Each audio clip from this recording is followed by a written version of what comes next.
Let the good times roll with the fun of Kernel Baseball in the Zone. Bring your family, meet your friends. This is where the fun never ends. Everybody knows when you're at the game. The good times roll. Hey, Kernels, let the good times roll. Cedar and the Kernels, let the good times roll. With the South Slope Communications Triple Play Show, here's the voice of the Kernels, John Rogers. Good morning. The Kernels and Wisconsin Timber Rattlers will tangle in the third game of a four-game series at noon today. The series has seen the Kernels shake up the Wisconsin Ball Club. They're tied for first in the Western Division first half standings. The Kernels have set them on their ear, though, with a Tuesday night 11-4 series opening win, a Taco Bell 10 spot, and then last night 8 innings of 9 strikeout baseball from starter Rafael Rodriguez and a bad hop single with 2 out in the bottom of the 10th off the bat of Michael Collins propelled the Kernels to a 4-3 10-inning triumph. The Kernels stand 3-3 on this 8-game homestand with this afternoon's contest and then the series and homestand finale tomorrow evening. Chris Waters pitched 2 scoreless innings in the Kernel win last night. Chris is standing by, and he'll join us next as our guest on the South Slope Communications Triple Play Show here in the Zone. A triple play, a rarity on the diamond, but produced successfully every day at South Slope Communications in North Liberty. The South Slope Communications Triple Play consists of voice, video, and data communications for your home or business. Achieve your communications triple play with South Slope Communications. South Slope is committed to providing the latest communications technology to their members while continuing to give service second to none. South Slope can provide your home or business with just about everything that connects you to information. Digital wireless phones, long-distance plans, data home and business wiring, video conferencing, dial-up and high-speed internet service, fiber optic installation and termination, and coming soon to all local servicing areas, digital video TV service. South Slope also rents out a beautiful community center event room in their magnificent new building in North Liberty. When you need anything in the communications field, select South Slope Communications. Visit them at southslope.com. On a summer-like day, the Kernels play the Wisconsin Timber Rattlers in Game 3 of a 4-game series that has seen the Kernels knock off the leaders of the Western Division. In fact, knock them out of first place with an 11-4 Taco Bell 10-spot victory here in the series opener on Tuesday night. And then last night, the Kernels prevailed behind marvelous pitching from starter Rafael Rodriguez and reliever Chris Waters to take a 10th-inning triumph, 4-3. Over the Timber Rattlers. Chris Waters is our South Slope Communications Triple Play Show guest, and Chris, what a marvelous feeling it must be for you. I said on the air when you were pitching in the 9th and 10th inning, it had been a while since you had worked under kind of a pressure, duress situation, and you seem to thrive on it. Yeah, I do. I like pitching in those tough situations. And, Chris, I know that one of the key moments in the game was in the 9th inning. You walked Matt Tuiasosopo after getting ahead of him 0-2, then wild pitched him to second base. The game was tied in the 9th inning, 3-3. Kernan Ronan, our pitching coach, came out, and what did he say to you? He just said calm down a little bit, find your spots, and focus on hitting your spots, and don't worry about throwing the ball too hard or anything like that. Just worry about getting the guy out. When a pitching coach comes out in the heat of the battle like that, Chris, he'd better keep his message fairly simple because you're pretty revved up and focused on other things. Yeah, I was. I was getting a little too pumped up. I needed to calm down a little bit. Well, Chris, in the 10th inning, a leadoff double by Young Chi Chen, and you struck out a .330 hitting pinch hitter, Asdrúbal Cabrera. Did you know at that time that Cabrera was hitting .330, or how do you approach a pinch hitter that late in the ball game? Well, I thought he was going to bunt, to be honest with you. There was a man on second base, no outs, and I thought for sure they were going to be bunting him over to third. So I was just looking to give him a pitch to bunt, maybe see if he could bunt it back at me so I get him at third base. You never know what's going to happen, so you thought he was going to bunt, and they had him swinging away. Yeah, it was a bunt situation, I felt. And then, Chris, you really got a big lift from Alexi Casilla. Alexi's been a huge spark plug for us since joining us about 3 weeks ago. And Marshall Hubbard, another pinch hitter, drilled one pretty hard to the right side of the infield, and Alexi made a super play. Where did you see it from? It was a great play. I was on the mound, and he just made a diving grab for it. Got him out at first. It was a close play at first. He was out. We thought so, too. Chris Waters was the winning pitcher in last night's ball game and the 10th inning Kernel 4-3 win over Wisconsin. And, Chris, it had to be a thrill for you to pitch in front of your folks. Oh, yeah, it was. It was good to have them out here. What have you done with them in Cedar Rapids during their visit? And the reason I ask is my mom is here, and she's been here a number of times, and she knows some of the good restaurants and some of the places she likes to shop and go sightseeing. But somebody who's been to Cedar Rapids for the first time, do you have time to kind of play tour director for them, or what do you do with them? I really haven't had much time to spend with them. We went out to dinner a couple nights. They went out to the Field of Dreams, which is about an hour away. They said that was pretty fun. But, yeah, I haven't spent too much time with them. What did they think of the Field of Dreams? Was it smaller than the movie, bigger, or what were their impressions of it? They were disappointed with the size of the corn. They said they wanted to come back in a month or two when it gets a little bit longer out there. And you were too busy to join them? Yeah, I didn't go. Chris Waters is with us on the South Slope Communications Triple Play Show following his 2 shutout innings that helped propel the Kernels to an extra inning victory last night here at the ballpark. A big crowd expected for this noon game, and we'll wrap it up with the Kernel reliever in just one moment. This is the South Slope Communications Triple Play Show in the Zone. To make your landscaping dreams become a reality, see the experts at Keen's Material. Retaining walls, custom patios, walkways, and steps, Keen's Material has all the hardscape elements needed to complete your landscaping project. Need ideas? Visit Keen's Outdoor Display Area on 12th Avenue Southwest to see over 100 products showcased. Let your property reach its full potential with help from the experts at Keen's Material. Visit Keen's in Cedar Rapids, Coralville, and Eldridge, or on the web at keensmaterial.com. We've been telling you for some time that Greg's Lawn Service is a cut above the rest when it comes to caring for your lawn. However, Greg's experienced staff does so much more than lawn care. They offer complete landscape design and installation, concrete curb edging, grading, sodding, and hydro seeding. Yes, Greg's is a complete lawn care service, and they welcome the opportunity to show you why they are a cut above the rest. Give Greg's a call for more details about their wide range of services. Chris Waters, Kernel right-handed relief pitcher who helped the Kernels win last night's game against Wisconsin in 10 innings, 4-3, is with us this morning as our South Slope Communications Triple Play Show guest. And Chris, believe it or not, the College World Series field is set. I think it's similar to the men's and women's basketball tournament. Doesn't get quite the coverage with office pool betting and all of that. But what are your thoughts on the pending College World Series? It's a great feeling. I mean, I wish I could have gone to Omaha sometime, but I love watching it. It's a great series to watch. It's really special because it's come a long way in the last several years. It is a marquee event, and most of the games are on television. Yeah, I watch them on TV. Chris, you had a connection that we didn't have a chance to talk with you last time earlier this spring to a terrific Division I baseball program, Clemson University. I did not know you did not pitch there collegiately. I pitched there for a little bit. I didn't play much. Were you a little bit burned out from the game? Were you injured? Were you disenchanted? Or what was the situation at Clemson? Well, after coming out of high school, I got burned out. I hurt my arm actually my senior year of high school, so I was just looking to go to school. Went to school up at Clemson, and I tried out a couple times. I made the team, but they didn't have any spots. They do a lot of recruiting up there. So I just played club baseball, and I started falling back in love with the game. And then I went to a couple tryouts for the pros. They saw me. They picked me up. They asked me to go to North Florida and Jacksonville, and then I played a season there. I pitched pretty well, and then I got picked up, and now I'm here. Chris, when you played club baseball at Clemson, did you have a chance to play a position, or were you strictly pitching? No, I was playing wherever I wanted to. It's real just laid back, and you just go out there and have a good time. It sounds like it was just what you needed at that time in your life. Yeah, you're probably right.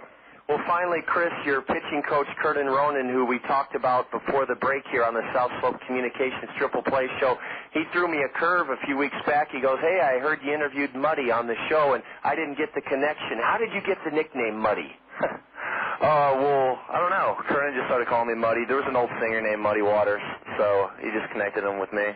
You don't mind it? No, not at all. Chris Waters, thank you so much for taking time this morning before the noon game to reflect on your marvelous performance and effort last night. And it's always wonderful to visit with you, Chris. Enjoy the rest of your time with your folks here. And before we leave town, perhaps you can check into one of our Zio Giano's Italian spaghetti houses. That's where I treated my mom to a wonderful supper last night. Zio Giano's welcomes you in anytime, Chris. Appreciate it, John. That's last night's winning pitcher in the Kernel 10-inning triumph over Wisconsin, right-hander Chris Waters. Up next, legendary sportscaster Bob Brooks and I will set the starting lineups for the third game of our four-game series with the Wisconsin Timber Rattlers. Stay tuned. This is Kernel Baseball in the Zone. It's spring planting time, and garden treasures await you at Peck's Flower Shop and Garden Center. For the best plant selection in the area, plus all the free advice you'll need, visit Peck's Flower Shop and Garden Center. Peck's greenhouses are filled with blooming treasures for garden, patio, and hanging baskets. Peck's has hundreds of varieties of perennial plants, rose bushes, and vegetable plants, all ready to plant. Peck's has acres of trees and shrubs for creating beautiful landscapes. Peck's will help you with your landscape projects with expert advice and estimates. Bring us your ideas. We'll help bring them to life. Visit Peck's Flower Shop and Garden Center, where the knowledgeable staff is ready to answer your plant and gardening questions. Peck's is located at the corner of Blair's Ferry and Edgewood Road Northeast. Peck's, growing garden treasures since 1956.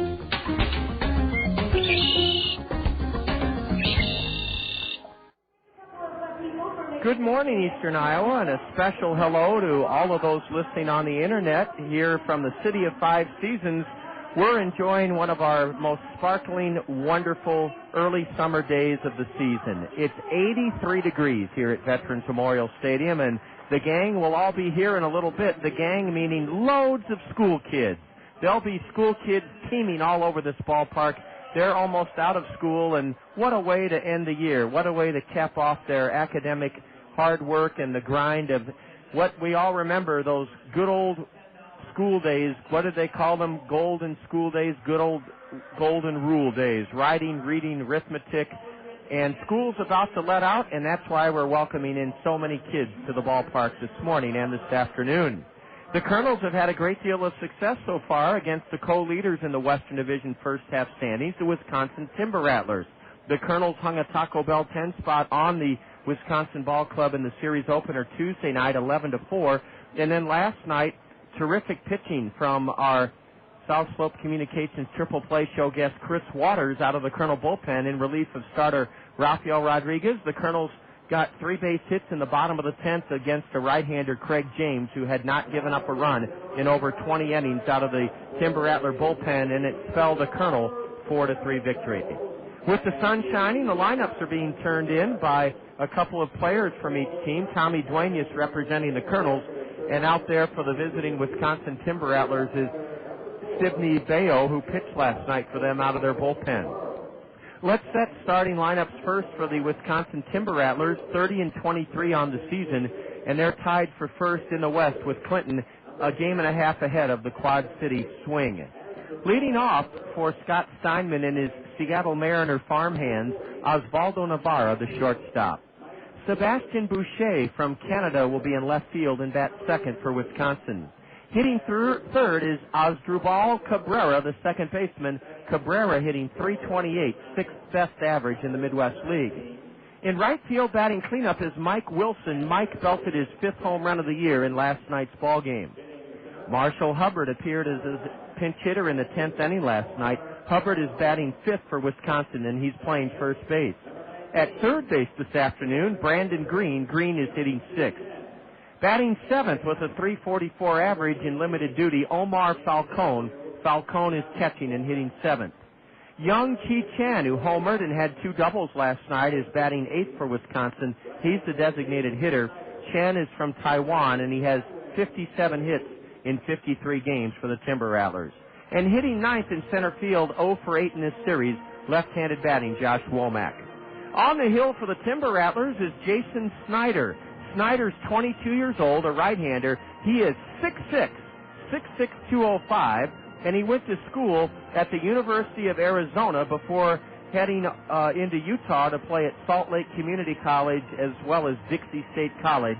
Jason Snyder, 22 years old, a 17th round Seattle draft pick in 2005, making his 11th start of the year. Snyder is 5-4 with a 3.60 ERA. His last start was in Davenport, Iowa, Friday night. He and his Timber Rattlers thumped the swing of the Quad City 12-5. And in that outing, Snyder pitched 6 innings, allowed 3 runs, 2 earned on 8 hits in 6 innings, struck out 4 and walked none.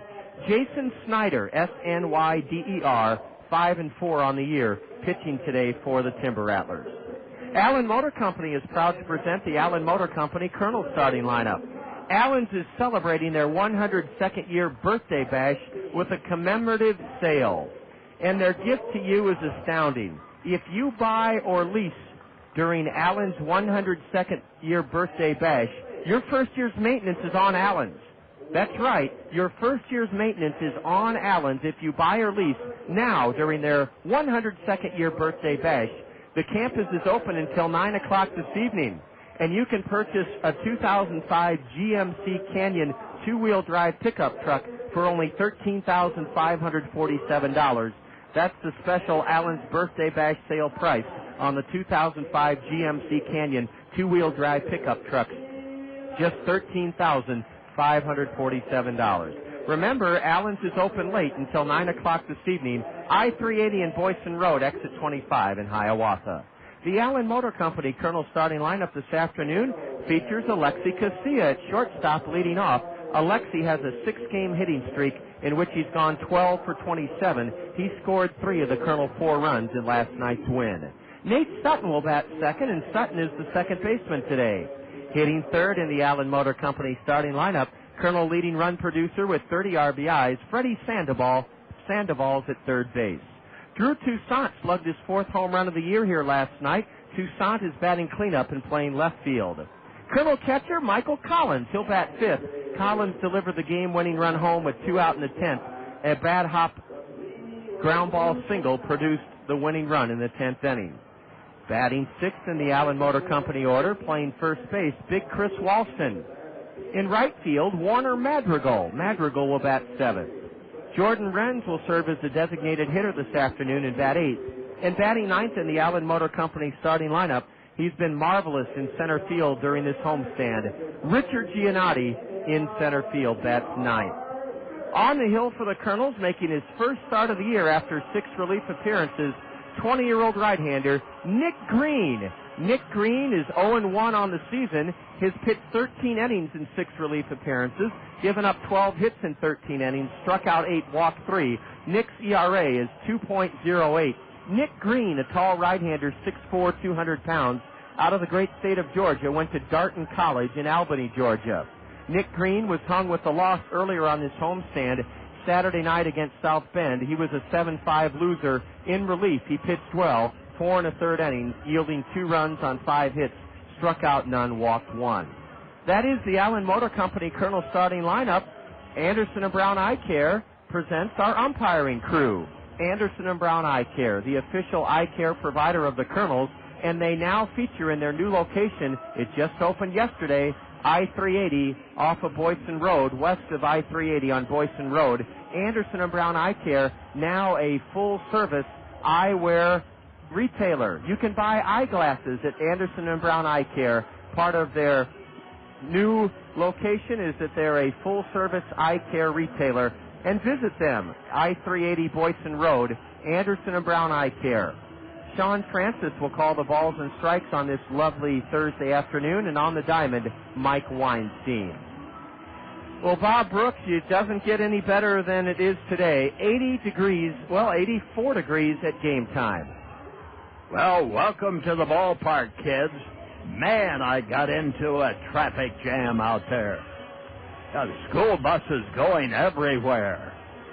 And the lineup outside is as big as I've ever seen here for the young people to get in. And this is a great day for Cedar Rapids, and the Kernels get ready to try and win Game 3.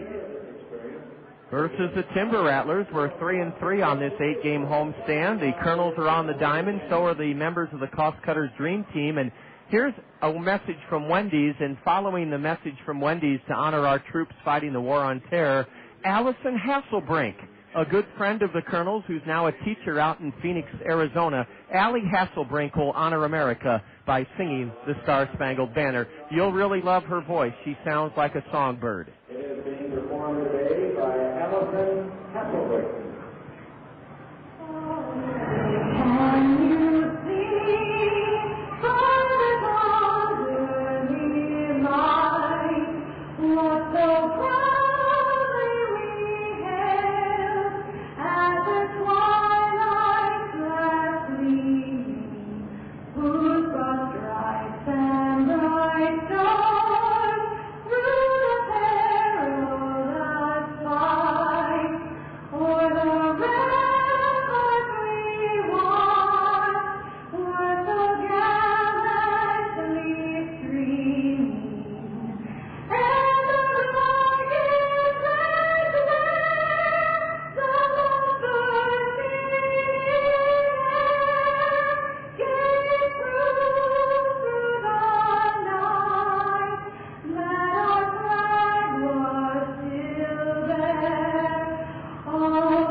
Summer doesn't officially come to June 21st, but we're going to call this the most beautiful early summer afternoon we've had all season long. These noon games are popular, and as Bob said, the school kids are still filing in. They are jam-packed in the Plaza section, the Papa John's Plaza down the right field line. And are they going to get a sunburn today? Oh, yes, they'll be soaking it in.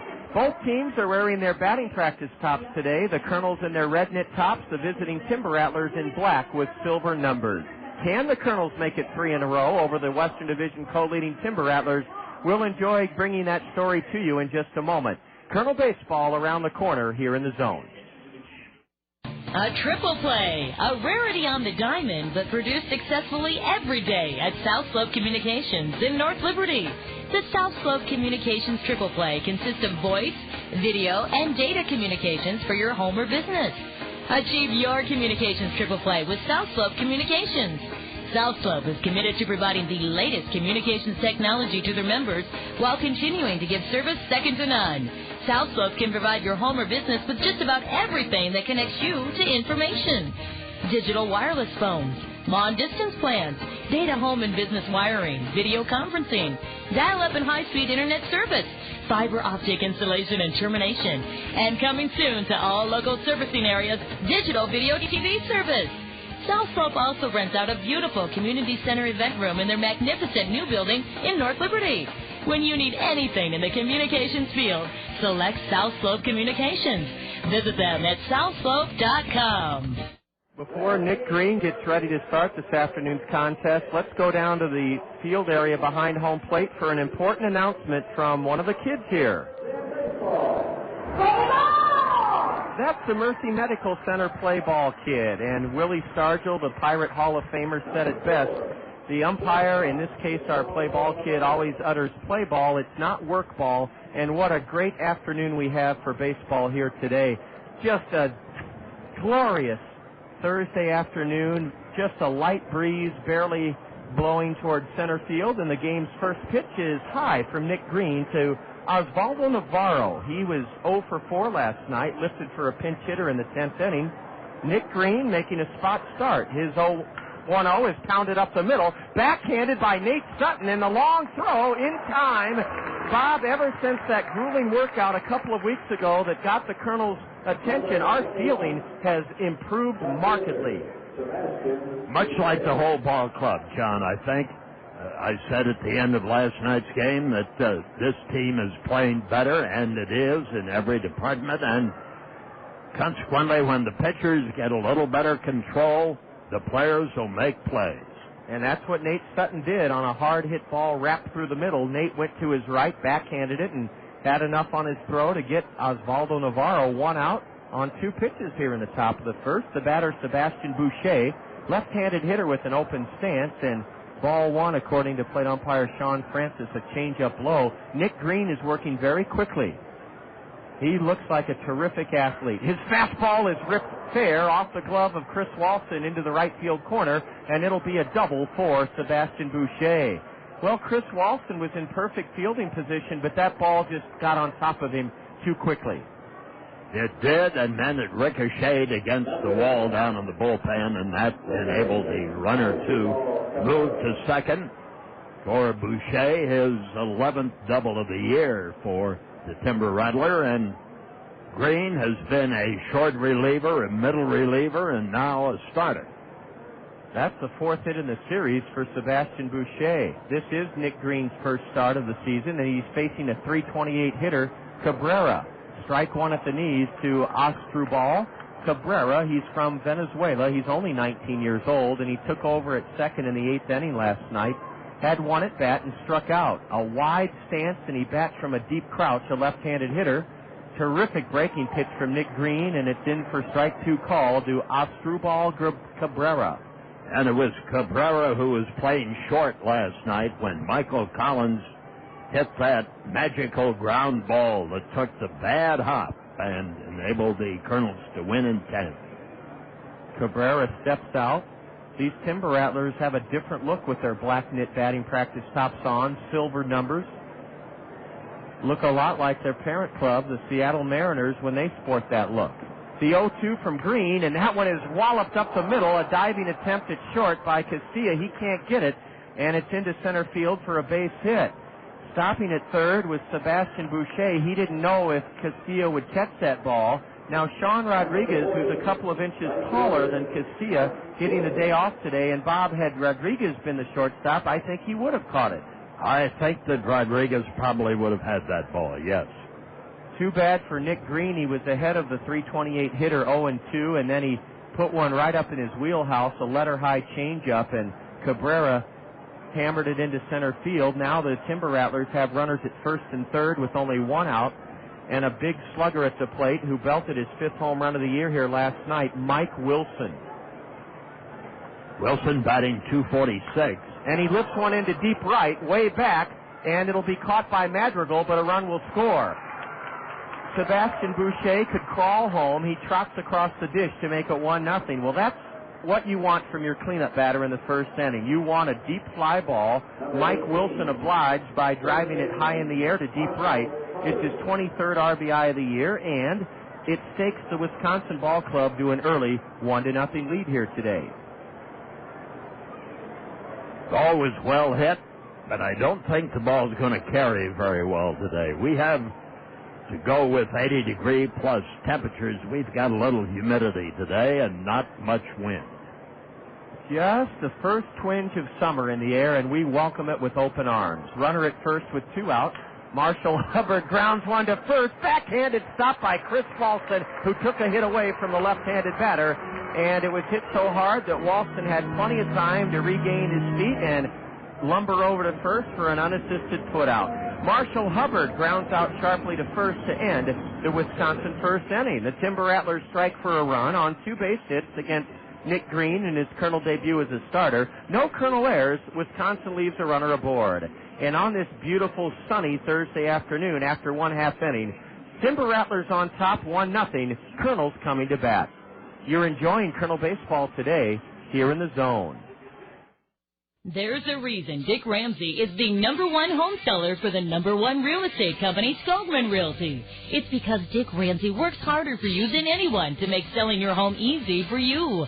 Take Dick's one-of-a-kind home trade program. Buy one of Dick Ramsey's homes and Dick will buy yours. Dick Ramsey provides 2 other unparalleled services: a free 1-hour telephone loan approval and a free 1-hour telephone appraisal on your property. Dick Ramsey of Skogman Realty, the #1 home seller for the #1 real estate company. Feel great. Apply for life insurance without ever having to meet with a life insurance salesperson. Hi, it's Carol again with Life Quotes, where we track the rates of more than 60 leading life insurance companies. Here's a useful tip. Life insurance prices have never been lower than they are right now. For example, a male non-tobacco user age 40 can apply for a $500,000 policy for less than $21 per month. For free quotes, call 800-670-LIFE. That's 800-670-LIFE, or visit lifequotes.com to view the lowest rates. This flu season, the makers of Tylenol want you to know a little medicine can help treat the flu, but more hand washing could help prevent it. Warm water and soap kills germs best when you wash for 30 seconds. Teach your kids to hum a song so they know how long to wash. Tylenol Flu can relieve your family's symptoms if they do get sick, but wouldn't it be better if they didn't? For more tips, visit Tylenol.com/flu. Stop. Think. Tylenol Cold and Flu with Cool Burst and Children's Tylenol Flu. Use as directed. 1-0 Wisconsin as the Kernels come to bat in the bottom of the first inning. Alexi Casilla is riding a 6-game hitting streak in which he's gone 12 for 27. Alexi was 3 for 4 last night. He scored 3 of the Kernel 4 runs, including the game winner on that bad hop single in the bottom of the 10th by Michael Collins. On the hill is Jason Snyder, and he fires a strike called. Snyder is a slim, tall, 6'6" right-hander, and he's making his 11th start of the year. He's won 5 and lost 4, has Jason Snyder. Alexi Casilla rips one past first, and Bob, did that clip Kernel first base coach Justin Bachman, or did he Olay himself out of the way? Well, I think he got grazed. Just grazed. He could have been hit solidly. He did a great pirouette down there, a ballerina move. Bach's a great athlete. Alexi Casilla, during his 6-game hitting streak, has lifted his average to 286. He nubs one off the rubber of the mound. It dies in front of the shortstop, and Alexi immediately aboard as the tying run has extended his hitting streak to 7 games. I think, Bob, that ball hit the rubber. Yes, it did. And that slowed it up and put a little spin on it, and it wound up between the mound and shortstop. And that hitting streak, Casilla is now 13 for 28. And he stole 2 bases last night. He was caught once. Nate Sutton, a left-handed batter, playing for the first time in this series. The Kernels may play some hit and run or some bunt and run here. Snyder. Infield had double played that. Snyder is set at above the letters. A pitch is bounced behind the mound. The shortstop cuts in front of second base and lobs on to first to get Nate Sutton, but essentially a sacrifice by Sutton. Nate was jammed, and he chopped it over the hill. In darted Oswaldo Navarro to glove it in front of the second base bag, and then he had an easy throw in front of him to get Sutton. But just like that, the Kernels have the tying run in scoring position with only 1 out here in the home half of the first inning. Well, it took only 1 pitch for the runner to take off. And he's at second base. Freddy Sandoval, who leads the team with 30 RBIs, will try to tie this one up. A fastball is taken at the letters for strike 1. Jason Snyder has pitched 60 innings this season, allowed 66 hits in 60 innings, struck out 33 batters, walked only 10 men in 60 innings. He checks Casilla and delivers to Freddy. A let-up low for ball 1. Freddy had a sacrifice bunt in last night's Kernel win. He was 0 for 4. Sandoval's a switch hitter, batting .268 with that team-high 30 runs driven in. Big gap in right center as Josh Womack, the center fielder, shifted around into left center for Sandoval. The right-hander looks back and then fakes the throw to second. Alexi Casilla has been a real spark plug for the Kernels since joining us about 2.5 weeks ago. He makes things happen. He's a pepper pot down there.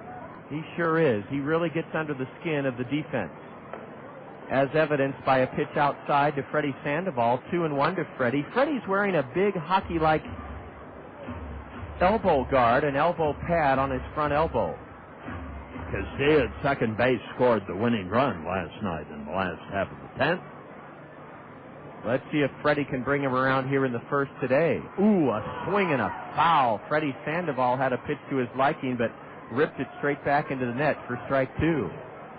This place, as Bob said earlier, is just loaded with kids. The Papa John's Plaza, the grass slope seating berm.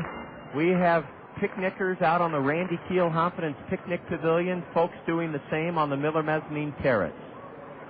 The shortstop sneaks in behind Alexi Casilla. Alexi points to the pitcher and then asks the base umpire, Mike Weinstein, to call a balk, but Weinstein wouldn't do it.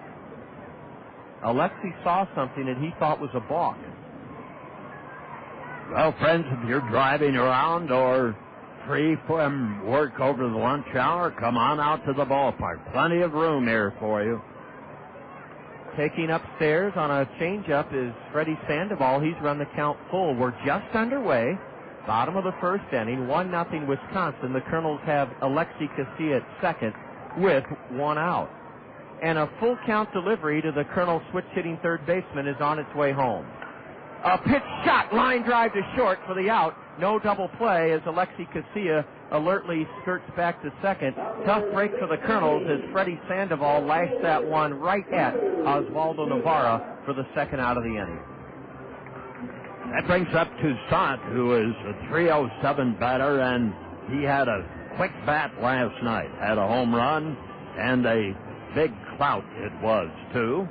So maybe Toussaint's in the zone here. Let's hope so. That leadoff home run that Bob talked about came in the sixth inning, and it broke a 2-all tie. Drew waits on a curveball that sails outside, ball one. 400 feet to dead center here at Veterans Memorial Stadium, an 8-foot-high green padded wall, and above that is a 20-foot-high dark green net that provides an ideal hitter's eye. For Drew Toussaint, the 1-0. Low, ball two, another changeup from Jason Snyder. Kernels are 3-3 on this current 8-game homestand. Drew Toussaint is a right-handed batter. He's what you call a wrist hitter, like Henry Aaron was and like George Hendrick was. A blistering fastball perfectly delivered on the outside corner at the knees, and it's strike one to Drew, who steps out and tightens up his red and white batting gloves. Jason Snyder's already had 9 decisions in what is still a pretty young season, and he has logged already 60 innings. A ground ball stabbed at third, and a throw across by Brandon Green keeps the Kernels from tying this game. A one-hop bullet that Brandon Green reached up like he was stopping traffic, and he stabbed it and threw out Toussaint. An outstanding play at third by Brandon Green keeps the Kernels from tying this game in the first inning. No runs, an infield single by Alexi Casilla, who's extended his hitting streak to 7. There were no errors committed by the Timber Rattlers. The Kernels leave a runner stranded at second base. Let's give a tip of the fedora to Brandon Green, because that was an excellent play by the Rattlers' third baseman. He rattled around and came up with a solid glove play. That maybe doesn't look like much in the picture, but man, that had to have quick reaction. Kernels have hit the ball well in the first inning, but they trail by 1. And as we go to the top of the second, 1-0 Wisconsin, this is Kernel Baseball in the zone. When we met at Spaghetti, we would never forget the Ojanos. Now it's where mi amore and I dine in. We carry out the lunch and the dinner all the time for lasagna, ravioli, mandacati, cannelloni, tortellini, or try their delicious salads and sub sandwiches too. The Ojanos is the hometown taste of Italy. For your next meal with friends and a family, remember the Ojanos with 5 convenient locations for the pasta that makes you sing.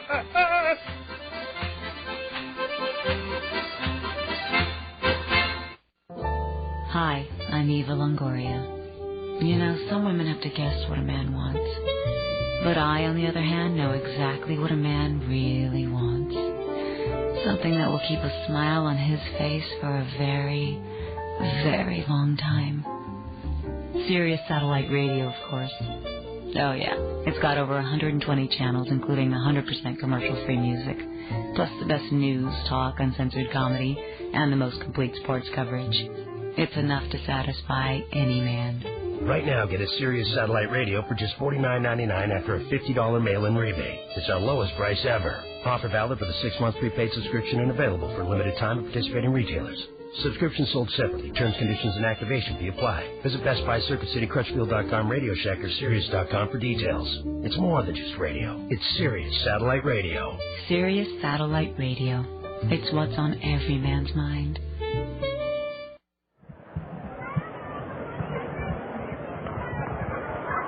Cutting on the first pitch to open the Wisconsin second inning is the fellow that made the outstanding play to take a run away from the Kernels in the first. Left-handed hitting Brandon Green. He went to Wichita State, a Mariner 19th round draft pick last year. 1 for 4 last night, a left-handed batter. Nick Green delivers, and a high pop foul drifts over the third base seats for strike 2. Brandon Green taking on Nick Green. Brandon hitting .208, a homer, 13 RBIs. The kids are still flowing in. They will be for the next couple of innings. A fastball is high from the Colonel right-hander.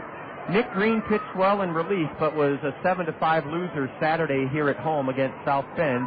His next delivery is a let-up, and it's popped in the air to the right side of the Colonel infield. 6'6" first baseman Chris Walston gathers it in for the first out of the second inning. The Wisconsin Timber Rattlers also got a break last night because Lansing and the Lugnuts defeated Clinton 7-5, and that still makes it a tie, absolute tie in the Midwest League West. Clinton and Wisconsin are 30-23. First pitch swinging and hoisting one into foul ground behind the bag at first is Omar Falcone. He's only played in 9 games this season, and he is fouled out to Chris Walston. And let's hope Nick Green is on his way to an easy second inning. He's retired the first 2 without a hit here in the second inning. We're facing a team in Wisconsin that's ranked second in the league in hitting. They're batting .271 as a team, and they're on a stretch, Bob, where 16 of their 20 games have been on the road. Man, you talk about a road-weary ball club. Imagine playing 16 of 20 on the road. Ball one inside to Young Chi Chen from Taiwan. He had a big night last night, 3 for 4 with a home run and 2 doubles, and the count even now to the right-handed hitter. A strike on the outside corner from Nick Green, a 6'4" tall right-hander from Georgia. Here's a high pop fly into shallow right. And calling it is Nate Sutton, the second baseman, about 10 feet back into the grass in shallow right, squeezes it, and what a fantastic second inning for Nick Green. He gets 3 harmless pop fly outs in a row. Down in order goes Wisconsin in the top of the second inning, and on this gorgeous Thursday afternoon, after an inning and a half, Timber Rattlers 1, Kernels nothing. You're tuned to Colonel Baseball in the Zone. Okay, we're ready in here, and here comes the music. If you've been thinking about getting cable television from Mediacom. If you've been thinking about getting cable television from Mediacom. Or high-speed internet. Or high-speed internet. Wait a minute. Why is she repeating everything I'm saying? 'Cause it's a double offer? Yeah, you can get Mediacom Digital One-Star Pack featuring movies and interactive guide music channels and more for just $29.95 a month for a whole year. And get Mediacom Online for just $29.95 a month for a whole year. I know that, but is it really necessary to repeat it? Hey, gotta get the point across. Do you want me to say it again? Why not? Get Mediacom Digital One-Star Pack for just $29.95 a month for a whole year. And get Mediacom Online for just $29.95 a month for a whole year. Aha, she forgot something. You can add HBO for just $6 a month for 6 months. And the phone number, 1-877-377-CABLE. That number again is 1-877-377-CABLE. I'm out of here. Must subscribe to both services. Offer for new residential subscribers only. All products may not be available. When it comes to life insurance, think ahead. Think about planning for your family's future with Farm Bureau Financial Services. Tiffany Adams in Mount Vernon can help you determine what coverage is right for you and your family. When so much in life is beyond your control, aren't you glad that life insurance isn't? For your family's future, think about life insurance from Tiffany Adams in Mount Vernon. Farm Bureau Financial Services, more than you think.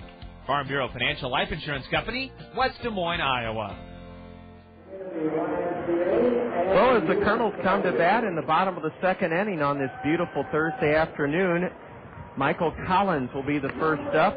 Michael drove in the game-winning run last night with his home team bouncer that went over the shortstop Asdrúbal Cabrera's left shoulder into center field. Michael's had a good series, 4 of 9, and he is hitting .300. There's not a kid on the Kernel team who's worked harder to reach the .300 plateau than Michael Collins, the Australian. The first pitch from Jason Snyder is in for a strike called at the knees to the right-handed batter. 4 homers, 25 RBIs. Collins is the catcher this afternoon. Interesting combination, catch and first base.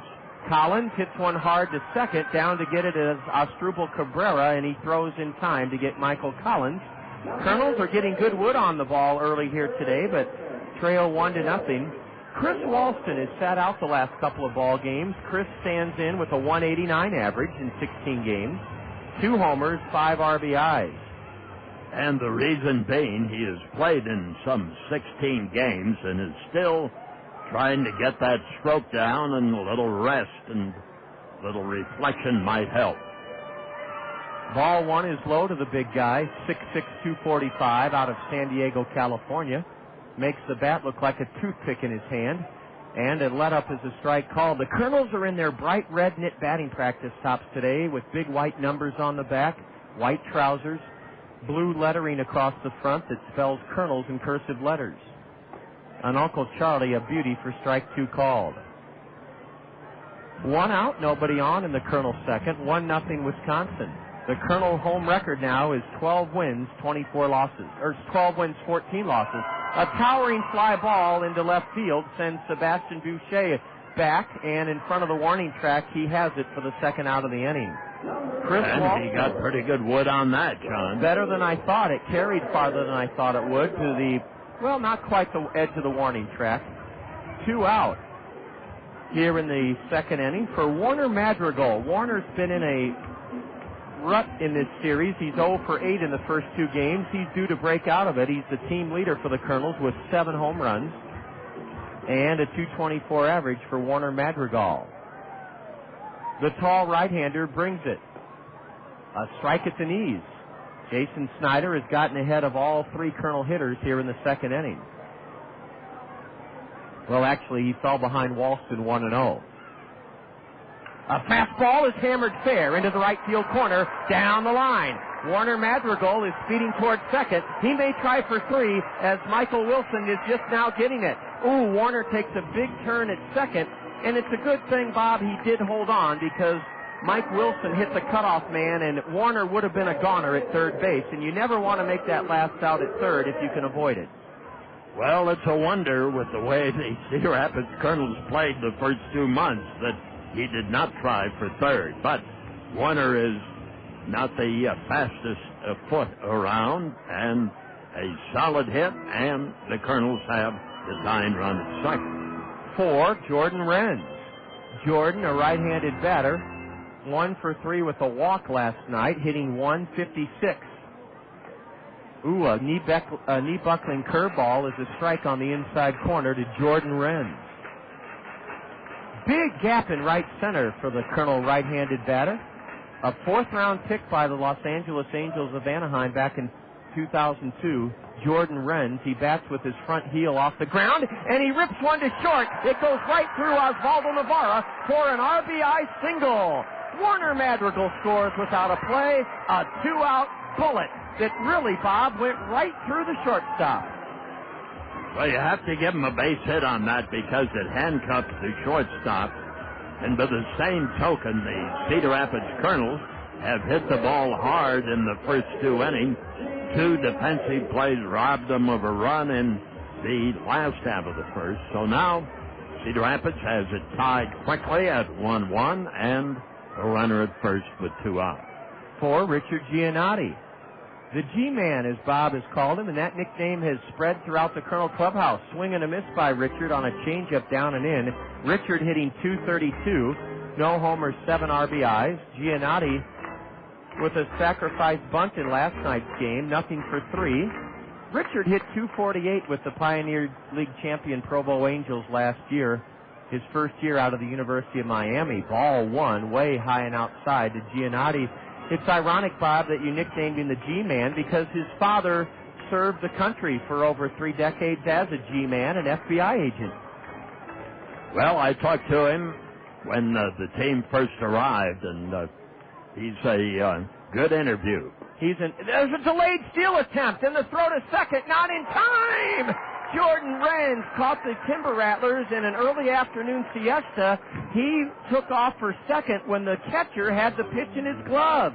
He kind of tiptoed down there, Bob, and I guess he didn't make enough noise to wake up the Timber Rattlers. And Falcone, the catcher, couldn't dig the ball out of the mitt. Well, he said he's going to steal. He's going to steal. And I can't get the ball going. A wild pitch goes to the backstop, and the Timber Rattlers are coming unraveled with 2 outs here in the second inning. Jordan Renz goes to third, and that is the 11th wild pitch of the season, uncorked by Jason Snyder. The count, meanwhile, is up to 3-1 on Richard Giannotti. Switch hitter batting left. Yeah, Richard's one of those guys that walks into a room, Bob, and lights it up with his effervescent, glowing personality. There's not too many kids that have that magnetism. Swing and a miss by Giannotti, strike 2. Richard's play. Well, what has happened here with the runner at third is Bobby Magianis talks about putting pressure on the defense. That's what Cedar Rapids has done. The payoff pitch to the Colonel number 9 hitter. A looper into center for an RBI single. It's 2-1 Kernels. The Kernels lead it 2-1 as Richard Giannotti sent a 3-2 pitch soaring into shallow center, scoring Jordan Renz with 2 out, and it's 2-1 Kernels, the lower third of the order with 2 out, double, single, and single, 2-1 Kernels. Well, that's picking them up the way the Kernels could not pick them up in April and May. That Colonel dugout is brimming with some newfound confidence against this co-leader of the West, the Wisconsin Timber Rattlers. Giannotti may be running with 2 out. He's not, and ball 1 outside from Jason Snyder to Alexi Casilla. Warner Madrigal got this whole thing started with a 2-out double on the ground past first. Jordan Renz then singled him home with 2 out. Renz stole second, went to third on a wild pitch, and then he scored on a base hit by Giannotti. Here's a little looper into shallow left. On the run, it's caught by Sebastian Boucher. The key to that catch was Boucher got a flying jump right off the bat, and he came hurtling in from left to make the one-handed grab. The Kernels with 2 out, strike for 2 runs in the second on 3 base hits, a stolen base, a wild pitch. No Wisconsin errors. The Kernels leave a runner aboard and have stranded 2.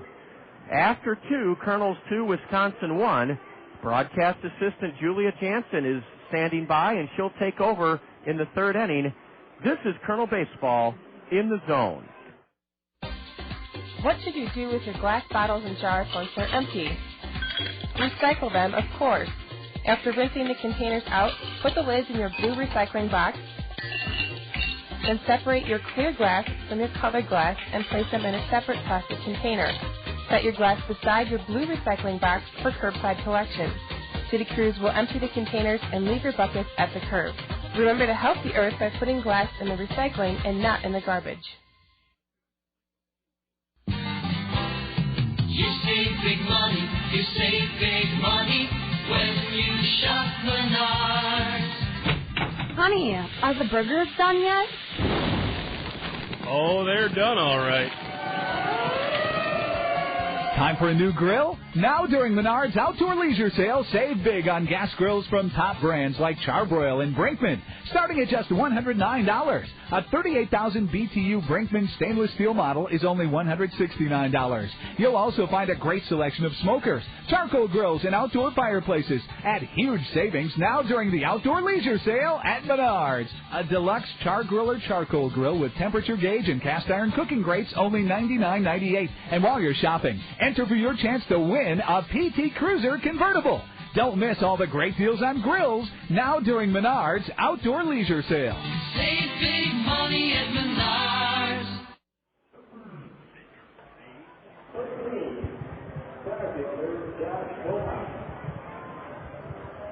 And we're back here at New Veterans Memorial Stadium. This is Julia Jansen, Colonel Broadcast Assistant.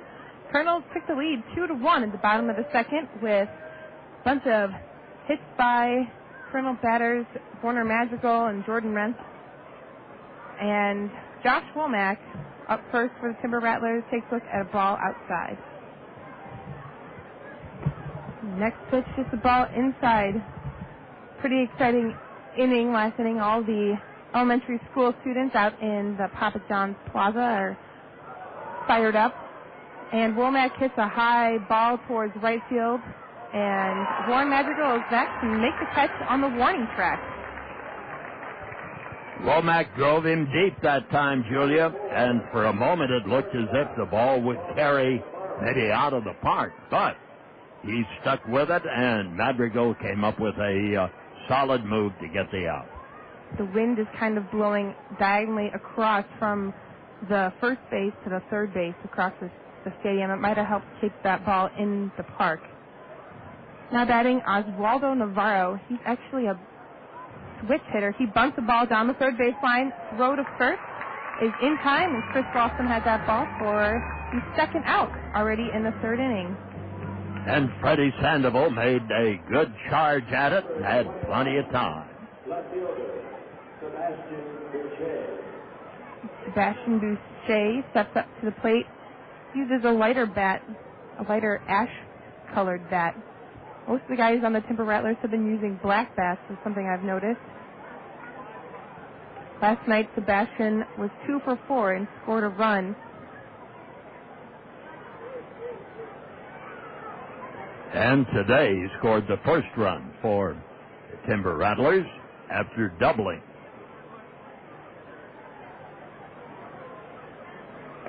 Boucher looks at a ball outside. 1-0 count, 2 outs. Top of the third here. Kernels lead 2-1. There's a strike on the outside corner. And we salute Aegon Realty Group. They're out on deck number 4. Rockwell Navigation on deck number 3. And Security State Bank on deck number 1. And up on the mezzanine, Aegon Corporate Accounting. So there are 250 of those people here, and we salute you all. Fine day. Great to have you here at the ballpark. Boucher looks at 2 more balls just outside. 3-1 count in the pitch. Low for ball 4. That is the first walk of the game today for Nick Green. Now, Asdrúbal Cabrera walks up to the plate. He's from Puerto La Cruz, Venezuela. He bats both lefty and righty, and he is batting lefty today. 328 hitter. 3 home runs, 19 runs driven in, 8 doubles. Kernels lead 2-1. He hits that ball way up, goes over onto the concourse behind the Timber Rattler dugout and bounces around and sends many kids scampering over there. Probably happy not to be caught in the middle of that scuffle. Well, this is a day when they'll go after those foul balls. Certainly.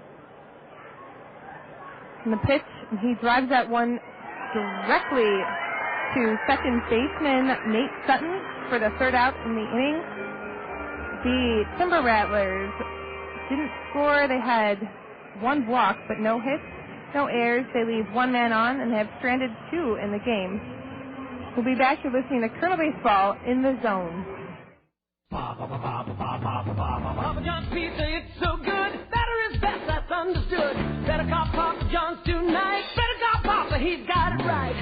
Better ingredients, better pizza. Papa John's. Attention baseball fans, call your local Papa John's for our home run special. Get a large pizza with up to 3 toppings of your choice for only $9.99. Papa John's. Better call Papa.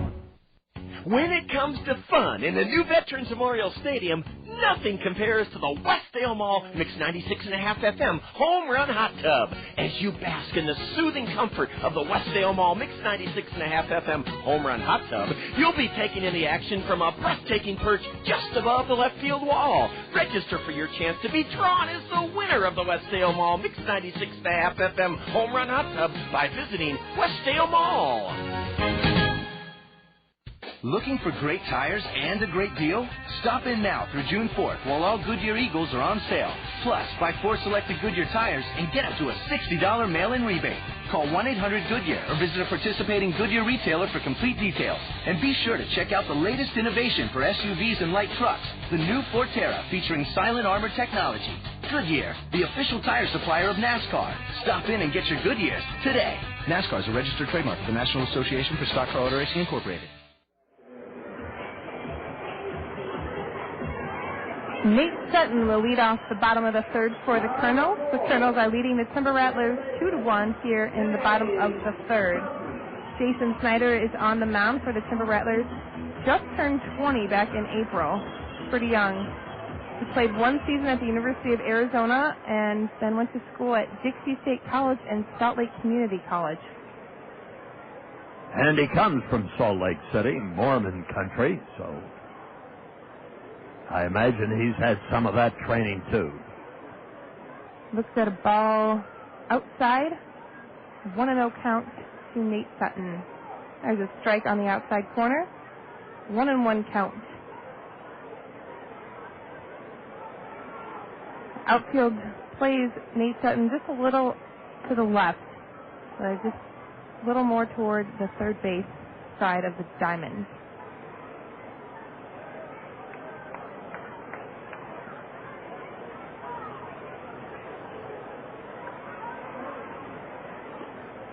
Nate Sutton swings away for strike 3. Changeup fooled him completely that time from Jason Snyder. He had him in his pocket. Also, we welcome MCI of Iowa City. They had a group in the tents before the game down the left field line and then filtered into the stands for this afternoon's game. And Freddy Sandoval shows a bunt there at the last moment, but takes that for strike 1. Sandoval had a line drive to the shortstop for the second out in the first inning. Sandoval went 0 for 4 last night. He had a sacrifice bunt in the third. And that batting average has dropped to 268. But he has 30 runs driven in this year to date. The 1-1 pitch is a strike on the outside corner. 1-2 count, 1 out here in the bottom of the third. And the Timber Rattlers lead the Kernels 2-1.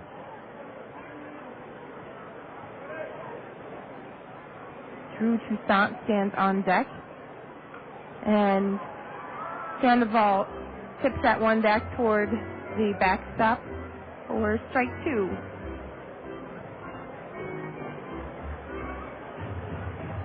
Like we have some folks out there on the Randy Keel Confidence Pavilion munching away at some probably brats and hot dogs. I saw a ribeye down there earlier today when I was on the concourse. That looked pretty good. Well, why didn't you stab it and bring it up here? I was called from our breakfast.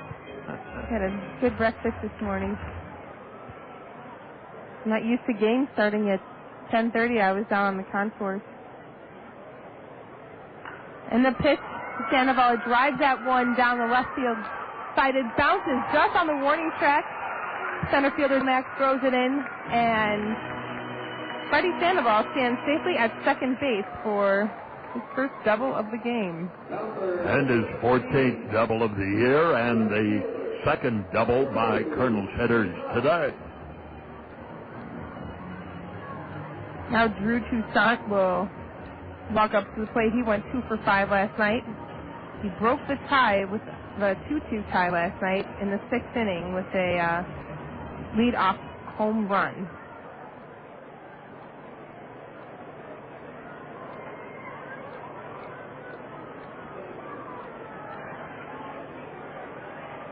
And Toussaint looks at a ball outside down in the dirt.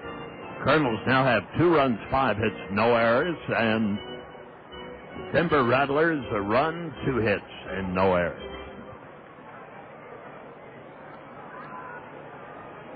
Drew Toussaint was born in Compton, California, and lives in L.A. He fouled the ball back off, and that ball hit the net and almost hit our catcher, Michael Collins, in the head on the on-deck circle down there.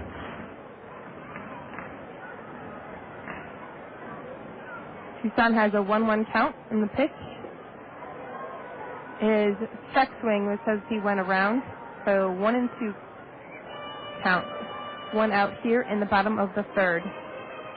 Toussaint trying to get a run driven in, which would be his 18th of the season since joining the ball club.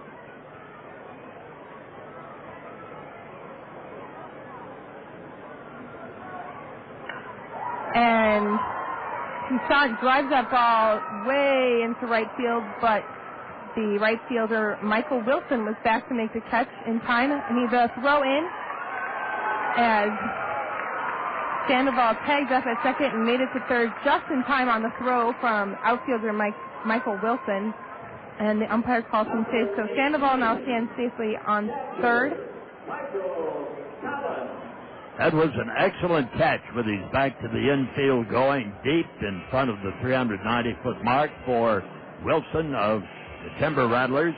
He hit the cutoff man Cabrera, and Cabrera's throw to the third baseman Brandon Green almost nipped a tagging and running Sandoval, but he made it.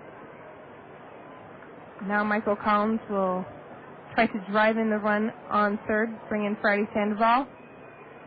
He looks at a ball low in the dirt. 1-0 count, 2 out here in the bottom of the third.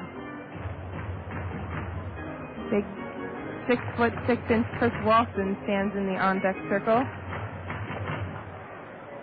As John mentioned earlier, Michael Collins has reached 300 mark with 25 RBIs already.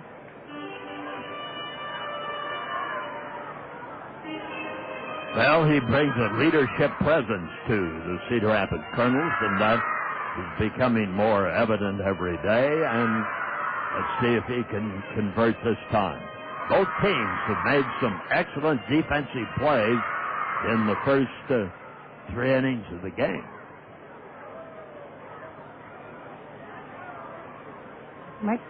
Michael Collins takes a swing. Change of pace. Slow breaking, tantalizing curveball off the strike zone, and it was too good to let go by. Michael Collins was the winner last night. He went 2 for 5, but had the 2-out bad hop single that won the game in the 10th inning last night for the Kernels. Their 4-3 victory. Count is now 2-2 to Michael Collins, the catcher for the Kernels today.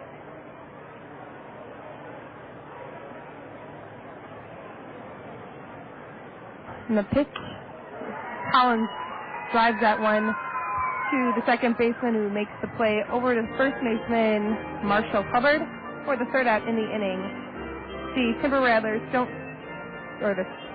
Kernels don't score. They had 1 hit and no errors, and they left 1 man on base. They've stranded 3 in the game so far. You're listening to Kernel Baseball in the Zone. I'm Dave Shea. For 35 years, I was a news anchor for Channel 2. You may also have seen me driving around Cedar Rapids in my Honda Accord. Well, I retired from broadcasting, but I haven't given up my Honda. For years, I've told friends they should consider owning a Honda, specifically from Randy Keel Honda. Randy is a local dealer with 13 years of experience in matching drivers to the right vehicle. He has a fine selection of new Hondas, as well as quality pre-owned vehicles. And more than just a reliable service department, Randy Keel Honda offers Confidence, a 7-year, 100,000-mile warranty on every new vehicle sold. You can take my word for it, but you may also want to talk with other Honda owners. They're people you know, your friends, your neighbors, maybe even your relatives. And you can do more homework by logging on to Randy's website at www.randykeel.com. I'm a satisfied Honda owner, and I'm sure you will be too. See Randy Keel Honda today on Center Point Road Northeast. This flu season, the makers of Tylenol want you to know a little medicine can help treat the flu, but more hand washing could help prevent it. Warm water and soap kills germs best when you wash for 30 seconds. Teach your kids to hum a song so they know how long to wash. Tylenol Flu can relieve your family's symptoms if they do get sick. But wouldn't it be better if they didn't? For more tips, visit Tylenol.com/flu. Stop. Think. Tylenol Cold and Flu with Cool Burst and Children's Tylenol Flu. Use as directed. Back at the ballpark, we start the top half of the fourth inning of a 2-1 game in which the Kernels have the lead. John Rogers, Bob Brooks up here in the old broadcast booth at the ballpark, and on a great day, we have seen some excellent defensive plays. That catch by Michael Wilson off the bat of Drew Good, wasn't it? Took a run away from the Kernels, and now, of course, he leads off the next inning. Certainly. You could close your eyes and do that. And the ball is outside. Nick Green fires. This one just misses the corner, and it's ball 2 and no strikes. Sacrifice fly by Wilson drove in the only run for the Rattlers so far, and this pitch is high up around the chin. Ball 3 and no strikes. Green has given up 1 run and 2 hits. The pitch swung on, line drive, hard hit, base hit, left field, picked up by Toussaint, fired back in, and Wilson is on, representing the tying run at first with his first hit of the afternoon. He scored 34 runs this year. That's tied for third in the league. And we talked about him waving at some pitches. Since that time, he's been pretty much on top of it. Mike is 4 for 5 in stolen base attempts. He's a tying run at first, and he has that look about him. Marshall Hubbard stands in and swings at this one and doesn't get it.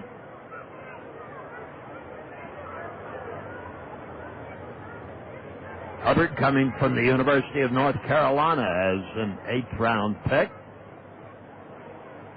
Also attended William and Mary, so he's attended some high-class institutions out in ACC country. Throw over to first base, runners back.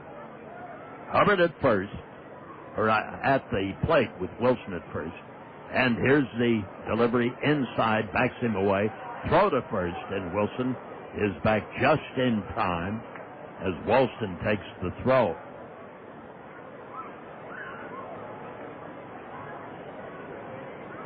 For Marshall Hubbard, he was first team All-ACC, made the All-ACC tournament team. At Everett, Washington, he was 275 last year. He's 278 right now. Stretch, here's the pitch. Off the corner, and he nipped it for a strike. That ball caught a little bit of the paint, maybe.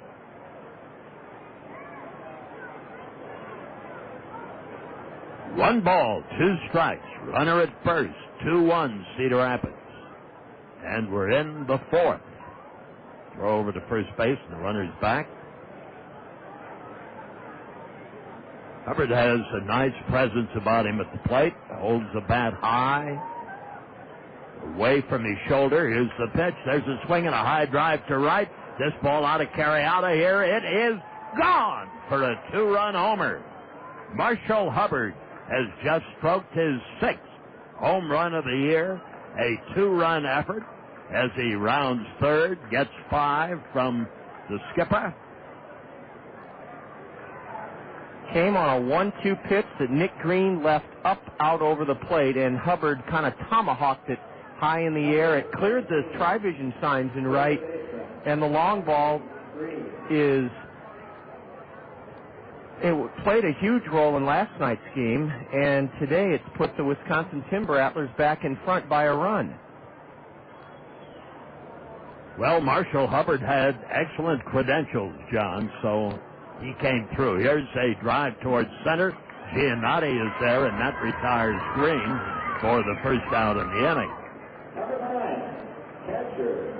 But not before the Rattlers have taken a 3-2 lead. And they've used 4 hits to get 3 runs. Here's Omar Falcone. Right-handed batter catching today. Swings on a 91-mile-an-hour fastball and doesn't get it. I remember this fella playing for the Fort Wayne Wizards. That's because the Padres took him in the 3rd round back in the year 2000. So this is his 6th year of pro baseball. And I would think decision time. Yeah, the Padres didn't protect him on the Rule 5 portion of the 2003 draft, so the Seattle Mariners signed him. That pitch is inside, so Green is becoming wild up high, and when that happens, home runs happen. A little bit of stirring in the Kernel dugout, but no action in the bullpen. Nick Green has pitched very well as a Kernel, an ERA of 2.08 and 6 relief appearances. Now the pitch on its way. There's a swing and a high drive into left center field. Giannotti motors under it and makes the grab in front of the 407-foot mark in center field, and 2 men are out. The more and more I see this ballpark, and this is the 4th year, the more I'm convinced that it's one of the fairest field layouts in the Midwest League. I can't say this is a pitcher's ballpark. I cannot say it's a hitter's ballpark. But what I do like is if you hit the ball down the center of the diamond... Swinging a drive into center field for a base hit by Chen. I guess what I'm trying to say is there are not too many cheap home runs in this ballpark, despite it being just 315 down the left field line. Young Chi Chen, 278 hitter, now has his 58th hit of the Midwest League season. That's 3rd best in the league, and he's at first and is having a good series at the plate. Throw over to first, and the runner's back in time. Marshall Hubbard with a 2-run shot and a 3-2 lead by Wisconsin's Timber Rattlers. Here's the pitch. He was going to bunt the ball. Did he bunt it? Is an attempt? Yes. And the count goes to strike 1. Josh Womack, batting left-handed. Womack was a 2nd-round pick of the Mariners in 2002. The pitch. There's a strike, it's called. Little slider over the outside corner. Count moves along to strike 2. 2 out, 2 in. 1 runner at first. And a strike 2 count to Womack. Green, again, puts the ball wildly towards the first baseman. Wolfson can't come up with it. Runner around second. He's going to try for 3rd. Second baseman Sutton picks up the ball and finally gets it back into the infield. That will be an error on the pitcher. Very sloppy throw by Nick Green. It was to the right field side of first baseman Walston, and Walston, even with his 6'6" stature, could not get a glove on it, and it went all the way behind the mound of the Kernel bullpen, and that allowed young Chi Chen to speed into 3rd base. And out to the mound goes Michael Collins. He's reminding Nick Green that he's still ahead of Womack 0-2, and not to make a mistake on an 0-2 count to a number 9 hitter. And forget the guy at 3rd. Stretch, Green's pitch. Curveball swung on and hit foul down the left field line. What Green needs here is just a good live fastball, and he'll get Womack out. That pitch could have been trouble. Here's the delivery. There's the same pitch and the same result, a foul down the left field line. He's changed up on him now twice. So, John, you would expect a fastball here. Number 9 hitter Womack batting .253, 0 for 9 in the series. There it is, and the fly ball is into left field, well hit, but there. And the Giannotti ran into Toussaint, and they goofed up the play, and the ball drops fair, and the run scores, and going into second base will be Womack. And that's one for a clip that the movie would be entitled The Bad News Bears or Baseball Follies. That was a ridiculous-looking play. Richard Giannotti, I think, overstepped his bounds, and then he distracted Drew Toussaint. Drew saw a body hurtling towards him at his feet, so Drew kind of went into a shell and did not make the catch, and that's a bad play by the Kernel outfield that cost the Kernels a run here, and now a chance for a big inning for Wisconsin. That was a ball that should have been handled by Toussaint in left field, and Giannotti had no business in the area there, except as a backup. Pitch is low and inside for a ball.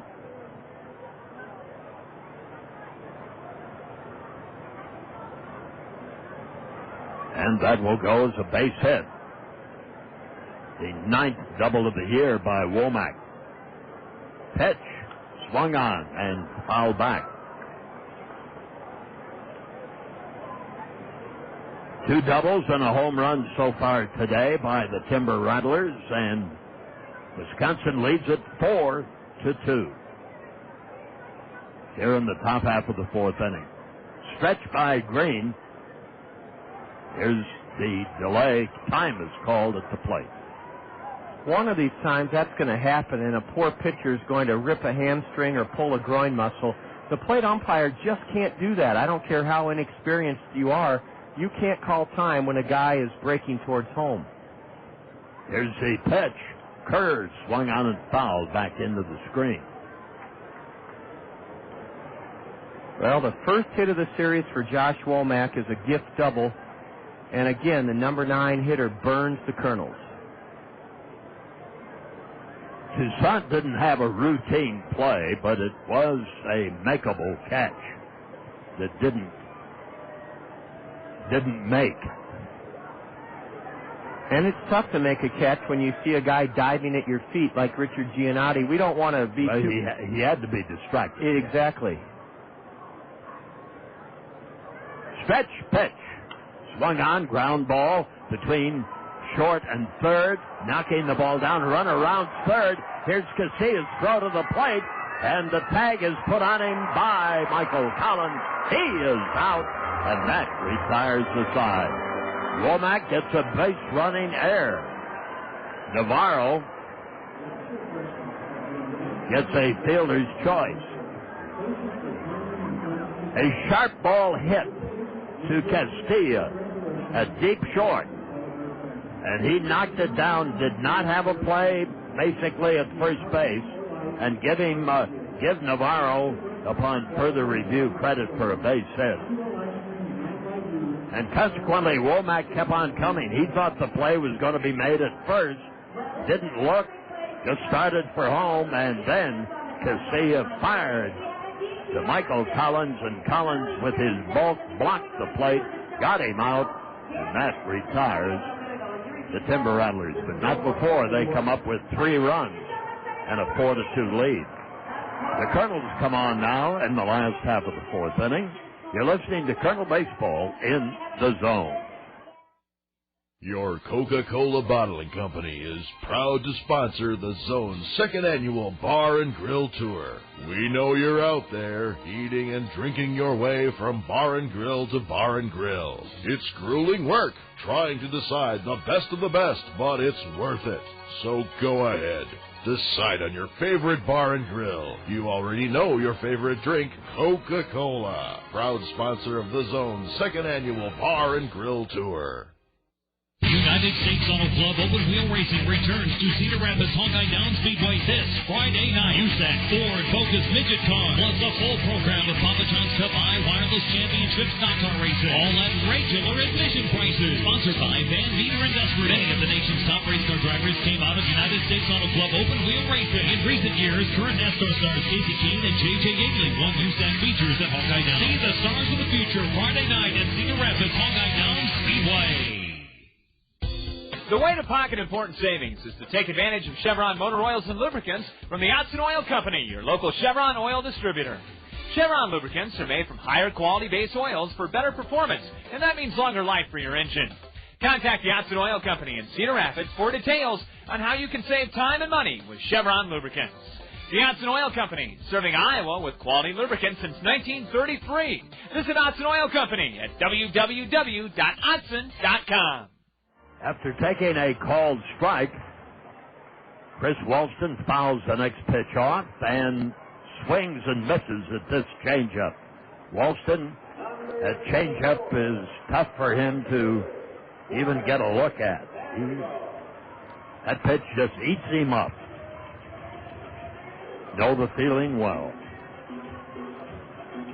A strikeout for Jason Snyder, who's been staked to a 4-2 lead, courtesy of a 3-run top half of the fourth inning on 5 hits and an error. The batter for the Kernels is Madrigal, and he takes a fast strike over the heart of the plate with a little wrinkle to it by Jason Snyder. Now Snyder winds and fires, and Madrigal crushes that ball down the left field line. Foul. With the count of strike 2, Madrigal doubled and scored a Kernel run in the second, batting .224. Sign given by Falcone. The pitch, curve, and that's fouled off to the left. Count is still strike 2.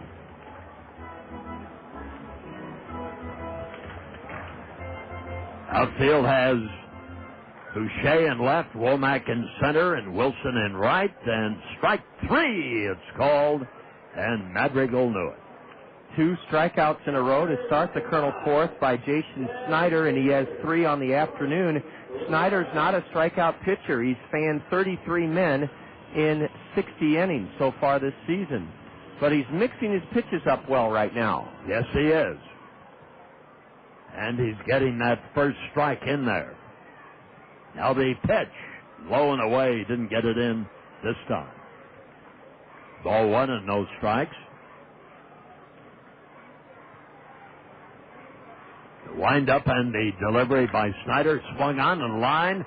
This will be a fair ball off the wall in left field. Digging for second base is Jordan Rentz, and Rentz is in there with a double. All of a sudden, a bat that has been somewhat silent comes on with a couple of hits today, and Rentz gets his 3rd double of the year. He hit that ball so well, Bob, that Sebastian Boucher really had a chance to catch it, but it sailed or zoomed right by him and thudded off that white padded wall that Randy Kielhoffen's picnic pavilion. Jordan Renz, boy, would it be great if he could really stay hot with the bat to put another weapon in the Kernel lineup. Now let's get him home with 2 outs. See if Giannotti can pick him up, and Giannotti takes this one low for a ball. 83-mile-an-hour fastball by Jason Snyder. Richard Giannotti singled, drove home a run in the second. Stretch, here's the pitch. Inside and low for a ball. Makes it ball 2 and no strikes. 4 runs, 7 hits, Wisconsin. 2 runs, 6 hits, Cedar Rapids.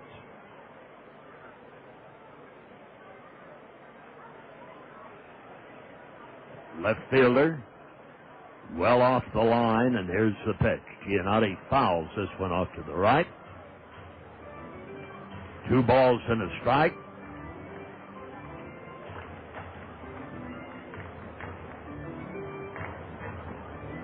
Temperature up here in the booth is 82 degrees. No wind and high, fluffy, summer-like clouds. At the belt, here's the pitch. Swung on and fouled. Justin Bogman down the coaching box at first, flips the ball to the kids and the seats down the line there.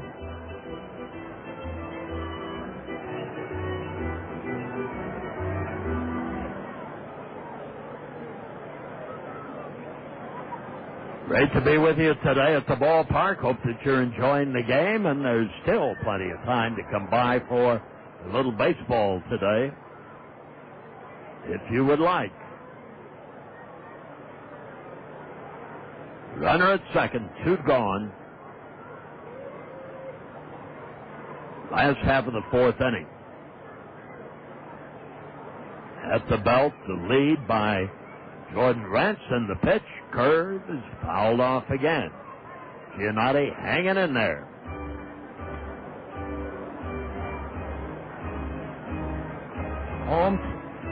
The 8-game homestand concludes with a 7 o'clock game tomorrow evening. No better way to start your weekend than to see the homestand finale. Will the Kernels be going for a sweep? They'll have to rally today to make that the scenario, or will Wisconsin be trying to gain a split? That'll all hinge on what happens in today's ballgame. The Kernels lead the series 2-0. Jason Snyder fires. This one is swung, hit past the mound. The shortstop has it. Navarro's throw. He is out at first, and that retires the side. Not a sharply hit ground ball. Navarro made a rather routine play out of it, and the Kernels have no runs and 1 hit. There were no errors. 1 man left. We've completed 4 innings at Veterans Memorial Stadium. The Timber Rattlers of Wisconsin up in the Fox Cities area, leading the Cedar Rapids Kernels 4-2. You're listening to Kernel Baseball in the Zone. For the 7th consecutive year, Toyota Financial Services is encouraging elementary students throughout our community to read this summer. Toyota Financial Services believes that inspiring children to read brings families together, fosters imagination, and enhances knowledge. The Gazette shares Toyota Financial Services' belief in the value of reading. That's why they've teamed up to recognize and reward this summer's readers for their fabulous accomplishments. Toyota Financial Services and the Gazette, proud to stand with our community's children to enrich their lives. Cedar Rapids' oldest wholesale greenhouse is also Cedar Rapids' newest full-service landscaping center. Cedar Rapids Greenhouses has been serving eastern Iowa wholesalers for 50 years at the corner of Johnson Avenue and Edgewood Road behind Guppy's on the Go. Along with their garden center and brand new floral shop, Cedar Rapids Greenhouses offers a full selection of landscaping products and services. If you're searching for the right beautification project, let the trained landscape designers at Cedar Rapids Greenhouses help you create a unique plan for your home improvement efforts. They will work within your budget and taste, and they do free estimates. If you want to do it yourself, walk through their expansive 4-acre in-town location and choose from a wide variety of trees, shrubs, or blooming plants. Cedar Rapids Greenhouses has a full line of annuals, perennials, and a variety of magnolias, maples, and lilacs. For the highest quality and wholesale prices, see the difference at Cedar Rapids Greenhouses, Eastern Iowa's newest garden center, floral shop, and full-service landscapers. Corner of Johnson Avenue and Edgewood Roads Northwest.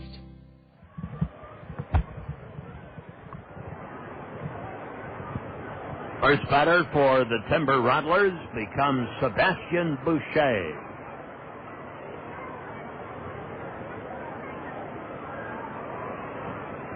And Boucher was a 7th-round pick out of Bethune-Cookman in Florida. Bethune-Cookman used to be an all-black school, but not anymore. Now the wind-up by Green and the pitch. Strike, it's called. 71-mile-an-hour curveball. Francisco Cordova warming up in the Colonel bullpen because this is Nick Green's first start of the season. It'll likely be his last inning of work, and he's had what should be called a solid start. Nothing spectacular, but he's kept the Kernels right in the game. Now the motion, here's the pitch. Swung on and fouled off his shin. Ball 1 and strike 2 to Boucher.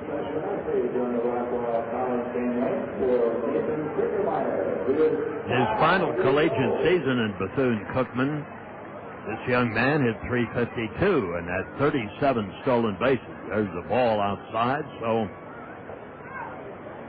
it's a good thought to keep him off base. He's had 6 stolen bases this year. There's a swing and a fly ball that is curving foul down into the picnic area down the left field line. Well hit to the opposite field by Boucher. Nobody out, nobody on in the 5th inning. Now Nick Green is ready. Here it comes, and the ball is outside, but he swung at it, offered at it, and Weinstein, the base umpire, said, "Too far around, buddy, you're out of there." And a strikeout is recorded by Green. It's Nick's first strikeout of the day, and I think we got a break. I don't think that Boucher did go around, and of course, being a left-handed batter, even the base umpire Mike Weinstein didn't get the best look at it, but he rung him up from 30 feet beyond first base. And Tommy Cruz, the hitting coach and first base coach for the Rattlers, let the base umpire know about it. This pitch is fouled off. Cabrera is the batter, and he fouls another one back to the screen, and we move along to strike two here in the fifth inning. Good news from Physicians Clinic of Iowa. There are injury report sponsor, Quality Healthcare close to home at Physicians Clinic of Iowa. Frederick Deloiziga-Carney, who's been very good as a Kernel flame-throwing closer, is back off the DL. There's a swing and a foul back. Does that mean he's activated? Yes, he is ready to go, and Physicians Clinic of Iowa has 50 board-certified physicians who provide quality health care in 11 specialties. They are a partner with our parent club, the Los Angeles Angels of Anaheim, to treat players like Frederick Deloiziga-Carney, who is activated off the DL with that strained right hip flexor. There's a fastball at 84 miles an hour. It's low and inside. Ball 1 and 2 strikes. Well, the L.A. Angels of Anaheim got themselves a win last night in Chicago. There's a swing and a foul off to the left. And who again played an instrumental role? Alice McPherson. He's starting to get his feet on the ground, Bob, yes, and he is. Feel like a big leaguer. Home run and double last night. There's a swing and another bouncing ball. Tommy Cruz makes a good pickup of it. Bob, I remember when Keith Hernandez first came up to the Cardinals, he really struggled, and they had to send him back to the minor leagues. It was quite a setback for Hernandez. The second time up, he felt much more comfortable and went on to darn near a Hall of Fame career. Not quite the Hall of Famer, but Keith Hernandez was terrific as a first baseman, and I'm glad to see Dallas McPherson. I'll tell you what, you can do all the preparation you want, but when you face big league pitching, it is an adjustment. Here's the delivery. There's a swing and a fly ball to left. Going back a bit is Toussaint after coming in, and Drew makes the catch, and 2 men are out. I'll tell you what Dallas has seen more of in the big leagues that you just don't see no matter how good the minor leagues prepare you. He saw a lot of 2-0 change-ups from big league pitchers. Yes, and different kinds of change-ups. Split finger, knucklers, sliders. Swinging a ground ball.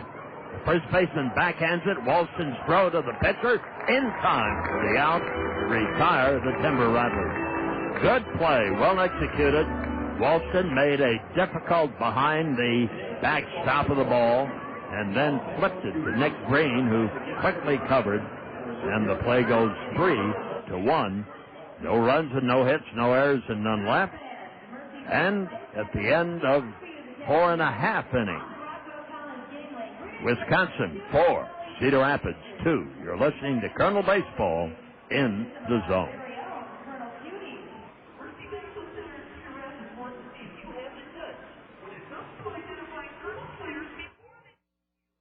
Hey, everybody, gonna get on down to Hometown Restyling. Hometown Restyling. For all your remodeling needs, satisfaction guaranteed. Hometown Restyling specializes in all of your home's interior, exterior needs. Visit our showrooms, one in Hiawatha, one in Coralville, and see the incredible possibilities. Windows, siding, sunrooms. Give us a call at 378-1221. Are you ready for a little racing? The Zone, ESPN Radio 1600 AM and Hawkeye Downs want to help you take the family to the races without blowing out your wallet. The last Friday of every month is now the Zone 1600 Family Night. Just click on the zone1600.com and print the special Family Night coupon. Take it to Hawkeye Downs the last Friday of the month, and 2 adults and the kids get in for just $16. 16 simoleons to see the hottest racing in town? That's freaking unbelievable. Get your valuable coupon today at the worldwide headquarters of the Zone, thezone1600.com. And we'll see you at the Zone 1600 Family Night at Hawkeye Downs, the last Friday of every month, all summer long. Hawkeye Downs Racing. Another killer deal from your home of Hawkeye Downs Racing on the radio. The Zone, ESPN Radio, 1600 AM.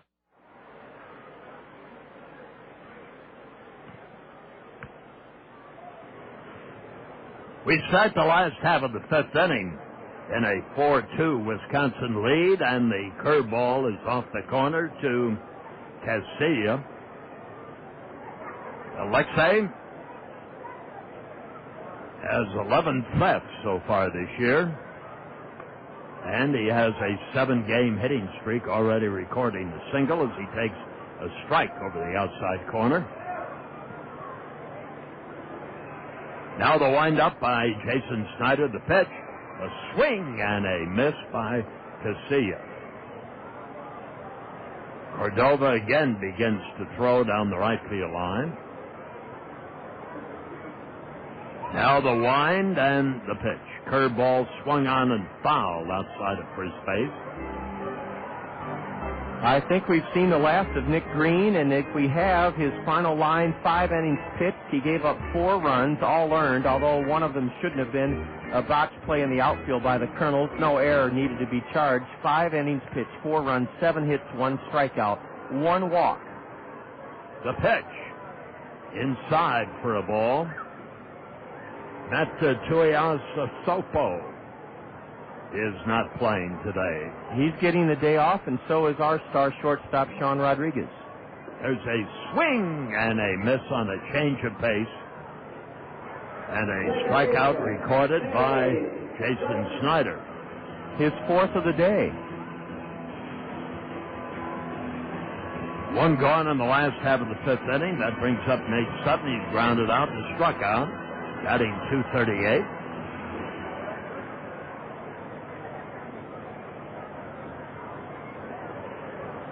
Now Cone gives the sign. Snyder's pitch is a strike.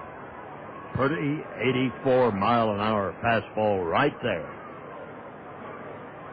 Too good to pass up, Nate, but you passed on it. Here's the pitch. There's a curve low and inside. 1 ball, 1 strike, 1 out.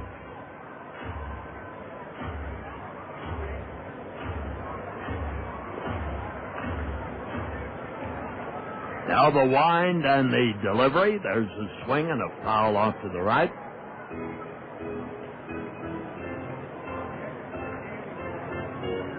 The groups here today. Franklin Middle School, the drop-in program. Silver Pines Assisted Living. Linmar Excelsior is here. Here's the pitch. Curve, swung on. He just got a piece of it. Prairie Ridge Elementary, 3rd grade. Prairie Oak School, Penn Center, Taylor Elementary, Penford Products, Jackson Elementary, U.S. Cellular, Melrose Meadows. Here's the pitch. Swung on and a fly ball into center, should be caught, and is by Womack in center field. 2 gone. Freddy Sandoval comes on. He flied out in the first, doubled in the 3rd inning. Meet me at the stadium, and a lot of people did today, John. It'll be close. I don't think we're going to quite eclipse our mark of the last noon game of Friday or 2 ago of 3,600, but I think we'll be over 3,000. The pitch. Low and outside for a ball. And remember the finale of the home stay tomorrow at 7. 7 o'clock, the summer first pitch time. The delivery, strike over the outside corner. 1 ball, 1 strike to Freddy Sandoval.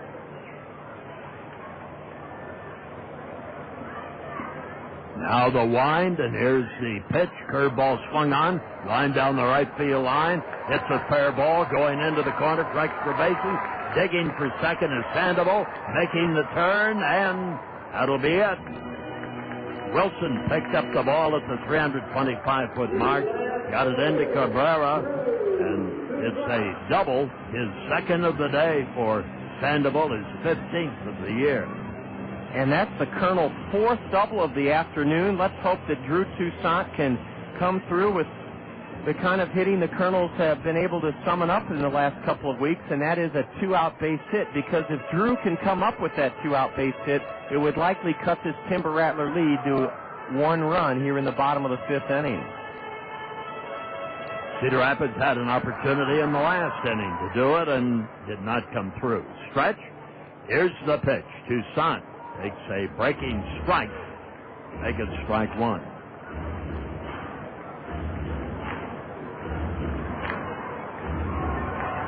Washington Community YMCA, Washington High School, Indian Creek Elementary. All here today. There's a swing and a fly ball into right. It could drop, and the second baseman Cabrera makes it over the shoulder catch at the last moment to retire Toussaint and the side. Cabrera, excellent play. The ball was one of those tweeners right between the right fielder and the second baseman. Right fielder coming in, second baseman going back. The 2B man made the play. No runs and 1 hit, no errors and 1 left. We've completed 5, and it's 4-2 in favor of the Rattlers over the Kernels. You're listening to Colonel Baseball in the Zone. A triple play, a rarity on the diamond, but produced successfully every day at South Slope Communications in North Liberty. The South Slope Communications triple play consists of voice, video, and data communications for your home or business. Achieve your communications triple play with South Slope Communications. South Slope is committed to providing the latest communications technology to their members while continuing to give service second to none. South Slope can provide your home or business with just about everything that connects you to information. Digital wireless phones, long-distance plans, data home and business wiring, video conferencing, dial-up and high-speed internet service, fiber optic installation and termination, and coming soon to all local servicing areas, digital video TV service. South Slope also rents out a beautiful community center event room in their magnificent new building in North Liberty. When you need anything in the communications field, select South Slope Communications. Visit them at southslope.com. Nothing's better than a delicious meal. That is, except for a delicious meal and someone else pays. This summer, let Missouri pick up the tab for an experience you'll never forget. Enter a Taste of Missouri, and you might win one of 5 mouth-watering Missouri getaways. From original dishes like cashew chicken and toasted ravioli to world-renowned barbecue and wineries, we've got a flavor everyone will love. Enter online at visitmo.com or by calling 1-866-FUN-IN-MO. A Taste of Missouri. Register today. Brought to you by the Missouri Division of Tourism. And out on the mound for the Cedar Rapids Kernels, Francisco Cordova. Replacing Nick Green, who today went 5 innings, acquitted himself fairly well. This would be, I would think, a B-minus performance by Nate after becoming a reliever short term and then a middle reliever, and today a starter because Torres still isn't ready to take on a rotation spot. There is a strike delivered by Cordova to Hubbard, who hit a 2-run homer the last time up.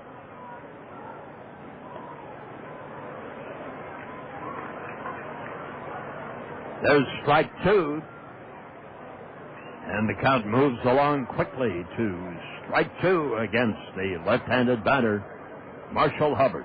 The pitch, curve. Didn't hit the mark. Well, Francisco pitched here in the series opener Tuesday night and pitched a scoreless inning.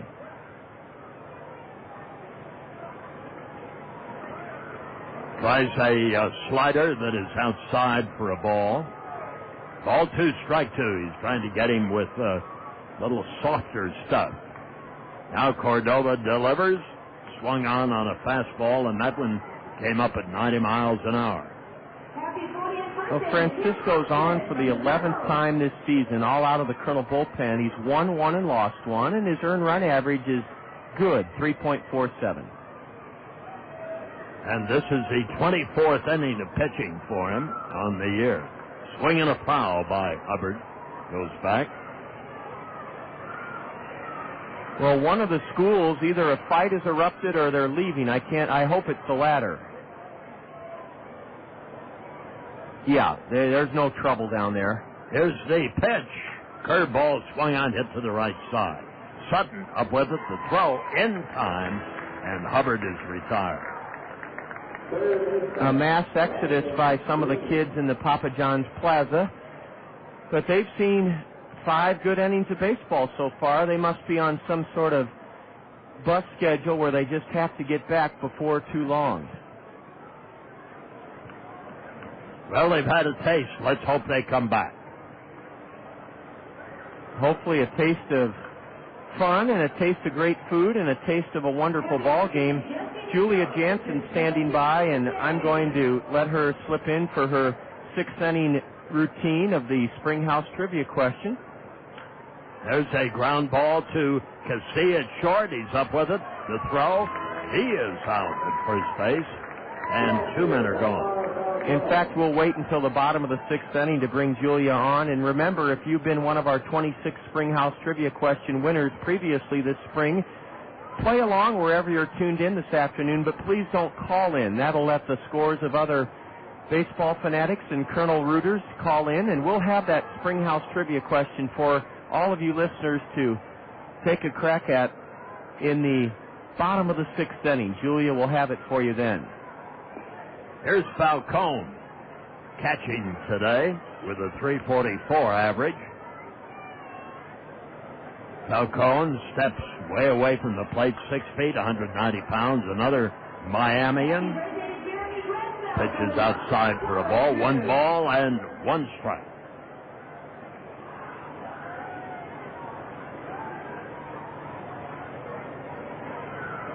Now the sign given. Here's the pitch. Strike gets called over the outside corner. Ball 1, strike 2, 2 out. Nobody on, 4-2 game. Led by Wisconsin. The pitch, curve, low and in the dirt. Michael Collins digs it out.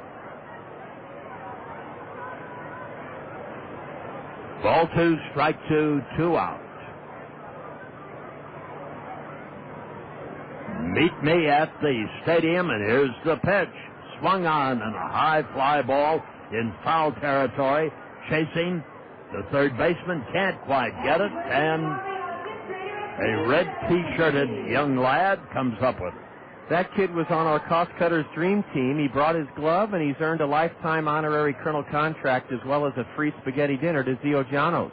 He won't forget today the rest of the summer. Omar Falcone, right-handed batter. Now Cordova fires, and there's a ground ball to the right side. Up with it, Walston, the run to the bag. Neither of them very speedy, but Walston wins it, makes the play unassisted. No runs and no hits, no errors, none left. Now we start the last half of the 6th inning, and the Kernels trail by 2. Wisconsin 4, Cedar Rapids 2. You're listening to Kernel Baseball in the Zone. Hey, Dad, did you catch the game last night? Wow! Oh, no, the wind was messing up my dish. Oh, man, too bad. Maybe next time. Hey, Dad, did you see that documentary on fire ants? Oh, fantastic stuff. Oh, no, I had a little problem with the old dish. Too bad. You really missed something special. Say, Ted, remember that episode of Nip Tuck last week, the one with the doctor? No, afraid not. I think it was raining that night or something. Hi, Teddy. Hi. Hey, I saw this romantic movie the other night. It made me think of you. Oh, I meant to, but I think there was some bad weather going on. You know, Ted, I could really see getting together once in a while, but I don't know if I want a dish relationship. Oh, man. Want a weatherproof way to watch television? Get rid of that dish and call Mediacom to learn about our 12-month $29.95 offers. Call today at 1-800-800-CABLE. That's 1-800-800-CABLE. Honey, do I have to go to your family reunion? I mean, how many times can Aunt Agatha tell me about skydiving with monkeys? It'll be different this time. Cousin Bob won't talk about his nose hair? North Country Steakhouse will be catering. No way. I can smell the steaks on the grill already. I wonder what kind of potatoes they'll have, baked, fried, or their famous garlic mash. Aunt Agatha used to skydive with monkeys. Who knew? North Country Steakhouse. Call 378-3970 to have us cater your next event, because good food conquers all. Can I come, please? Uncle Joe is making the Statue of Liberty out of cereal boxes. Awesome, let's go. Now the last half of the sixth inning. Michael Collins, who's catching today, is grounded out twice, and he'll be the first turn hitter. And Julia, Miss Trivia's up here with us on this glorious day. So are you ready with the question? I am ready. This is your Springhouse Family Trivia question. They are now serving lasagna baked in its own dish, served Tuesday through Sunday, $6.95, and that includes a salad and garlic bread. And we'll get to the question in just 1 second. Now the windup by Jason Snyder in the pitch. Curve for a strike at 80 miles an hour. Strike one, and we have a little action, too, in the Rattlers bullpen. The delivery, Collins goes after it, doesn't get it. That makes it strike two. Collins came into the game today batting .300, so keep that average. This is an important at-bat for him. Takes a wide stance, the pitch. Curveball, golfed down along the third baseline. The pick by Green, the throw, in time on a close play. Collins gave it a good run, a good go, but Green's throw to Hubbard just in time. I believe that is Eric O'Flaherty down in the bullpen for the Timber Rattlers. I'll give you our trivia question right now. This Cardinal Hall of Famer drove in 75 runs without hitting a home run for the 1987 Redbirds. Who is he? Ball is blowing outside. All right, repeat the question. This Cardinal Hall of Famer drove in 75 runs without hitting a home run for the 1987 Redbirds. Who is he? Our phone number here is 896-7589. And the number is again? 896-7589. Already ringing. Ball two, no strikes to Walston. The pitch. High fly to right field. Should be caught by Michael Wilson. He's there, and Mike brings it in. Two men are gone. There's Warner Madrigal. Kernels have 7 hits, but Jason Snyder has pitched well, and the Rattlers have played good D back of him. He's moved the ball around, up and down, in and out, and kept the Kernels on the course of ground balls, fly ball outs. There's the pitch. Swung on and fouled. Off to the right by Warner Madrigal.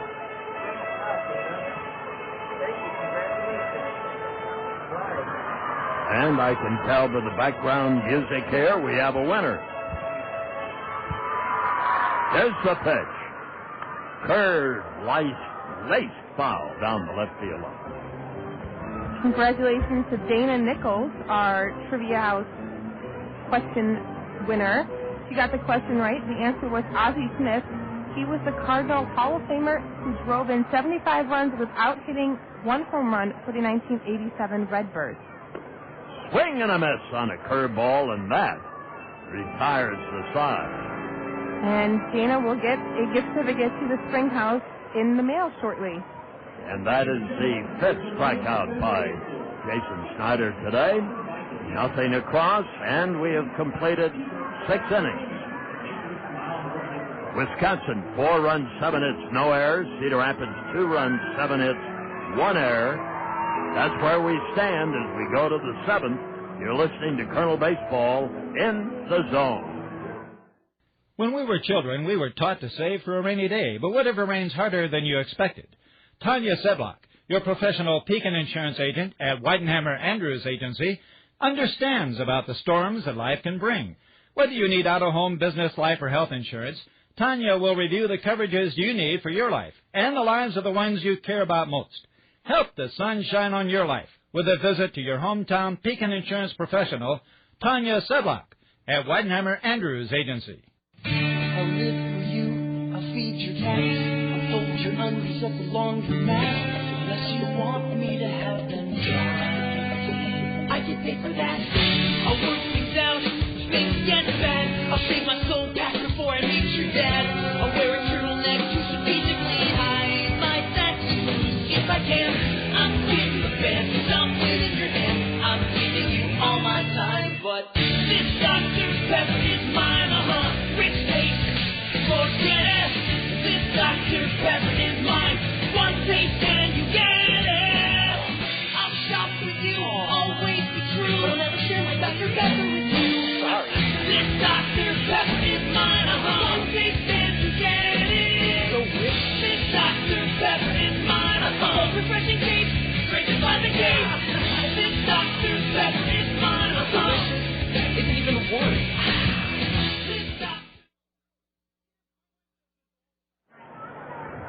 Well, congratulations to our Springhouse Trivia Question winner, Dana Nichols. Dana is an outstanding Rotarian, a colleague of mine, a young fellow with a wife who organized the Grant Wood Elementary School night here at the ballpark. Dana also is part of Cedar Rapids Bank and Trust with that fabulous new building on First Avenue where the Y used to be. A curveball for ball one, and now lacing one foul into the Papa John's Plaza is Young Chi Chen. We're already in the top of the seventh inning on this gorgeous Thursday afternoon in Wisconsin by virtue of a three-run third. Here's a base hit into right, a diving attempt by Nate Sutton, but it's a leadoff single for Young Chi Chen. I got my numbers mixed up. By virtue of a three-run fourth inning, Wisconsin owns a 4-2 lead, and there's Young Chi Chen making it look easy again, Bob. He didn't overswing at all.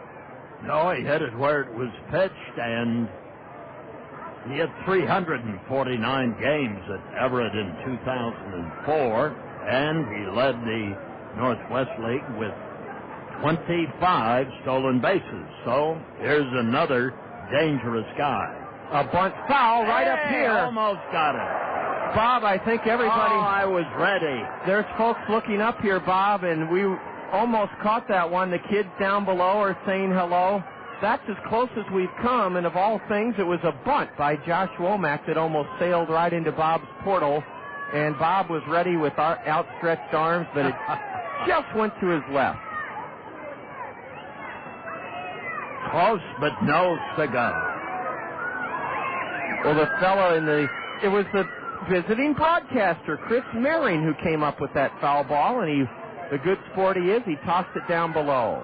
Womack tries to bunt again, and this one is bunted foul to the screen, and this brings up the insight you shared last night, Bob, about what a lost art bunting is. Josh Womack, this is not a criticism, but he really hasn't had a good bunt attempt yet.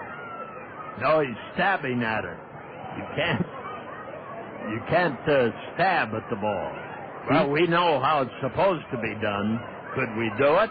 No. No, it's something you have to work at. Now an 0-2 pitch is fisted foul in the air over the red club seats, third base side. Womack had a big RBI double in that three-run Wisconsin fourth inning. It's the difference in the game right now. Top of the seventh, 4-2 Timber Rattlers. They're in their black knit batting practice tops with silver numbers and silver lettering. The 0-2 from Francisco. The runner goes, and a pitch swatted foul again over the third base Timber Rattler dugout. There's a left-hander up on his feet in the Kernel bullpen, and that left-hander is Jamie Douglas. And as Julia noted, a lefty also twirling down. Clarity. Yes. The sun is shining brightly, and there's a big gap in right center for left-handed hitting number 9 batter Josh Womack. He jackknifes away from a pitch inside, and that's ball one. How's this for an Irish name? O'Flaherty. It sounds like a kid on the West Michigan Whitecaps, and I'll have to think of his name. Colin Mahoney, a pitcher.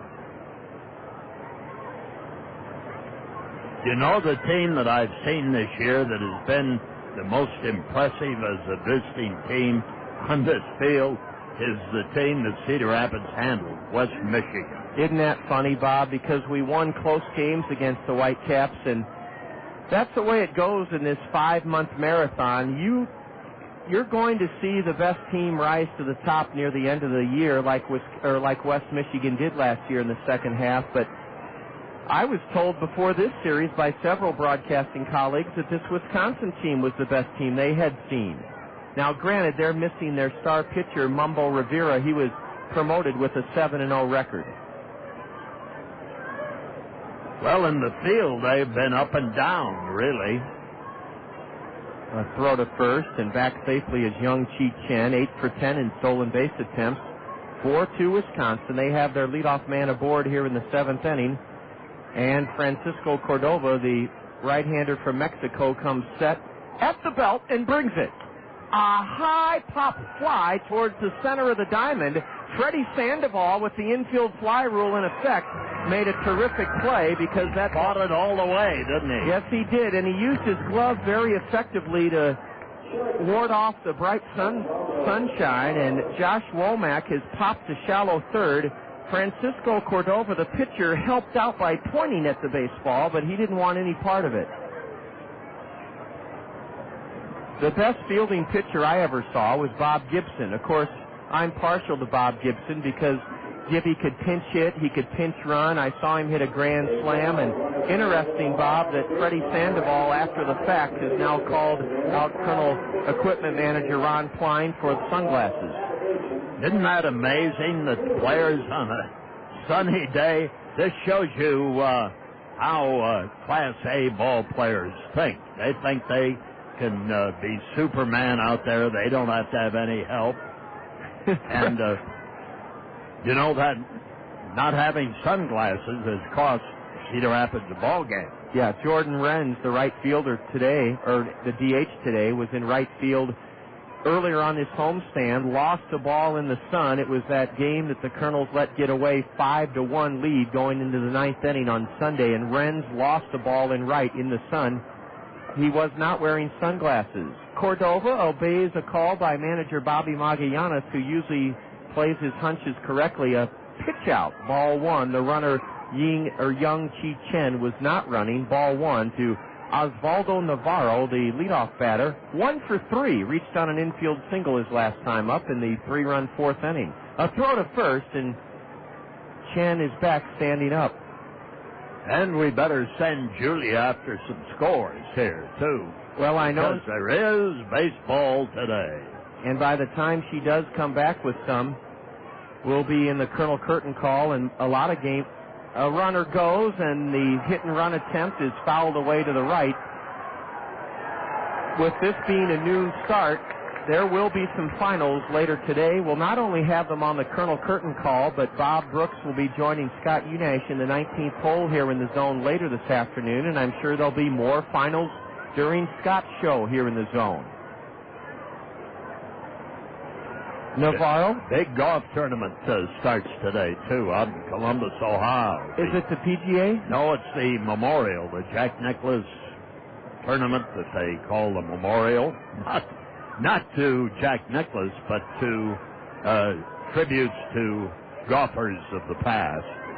They name, each year they name a former golfer, Hall of Famer, contributor to the game as their memorial man that weekend.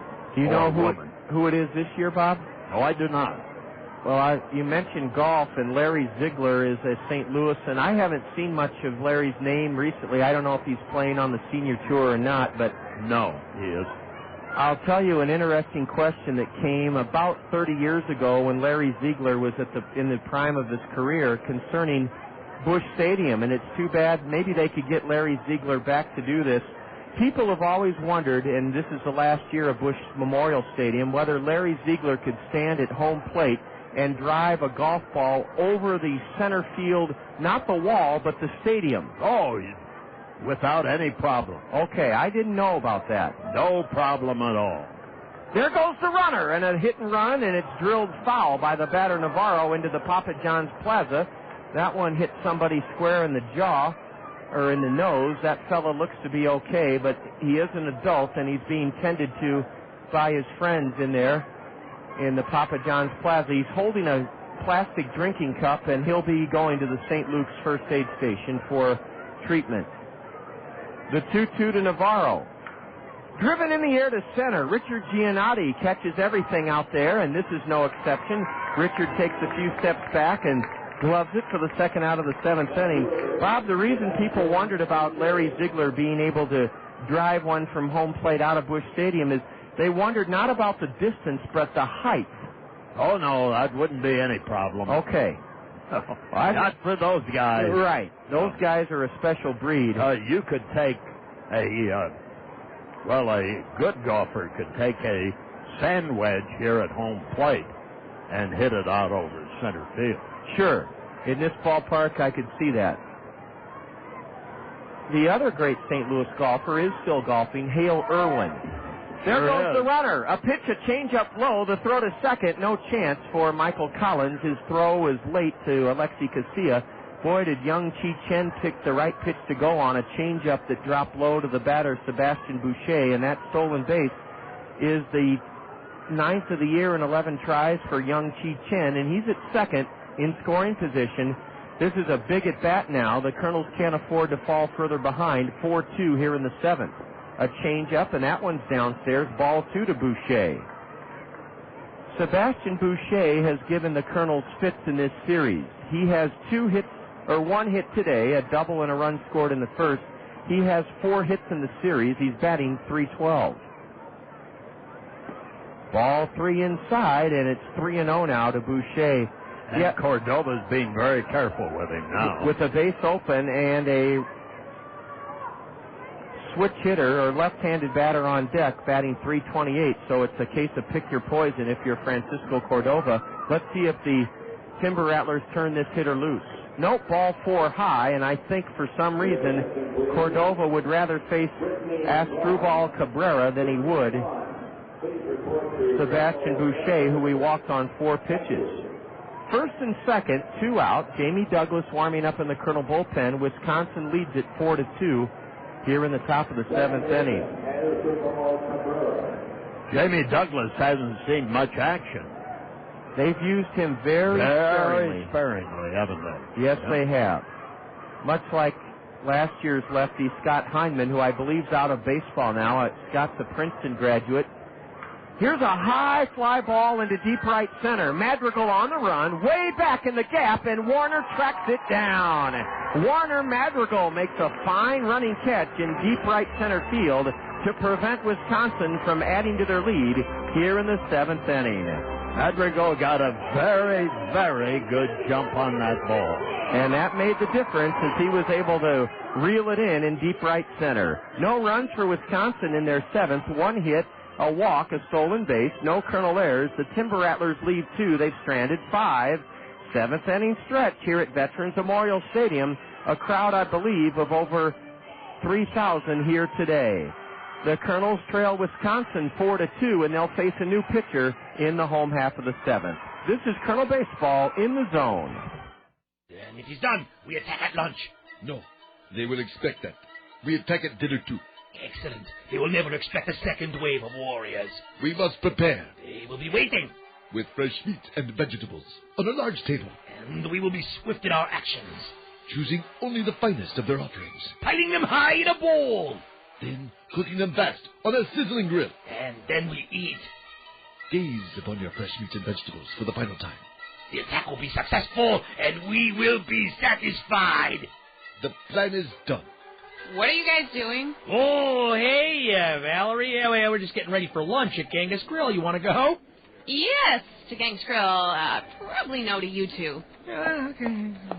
She is a spy. And not nearly as hot as she thinks she is. Fresh food attack. Genghis Grill, where Edgewood Road meets Williams Boulevard in Cedar Rapids, next to Gander Mountain.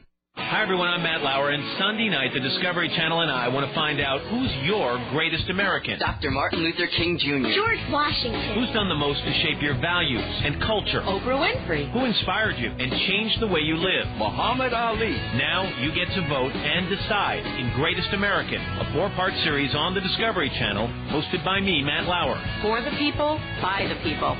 Greatest American, Sunday at 8 p.m. Eastern and Pacific, only on the Discovery Channel.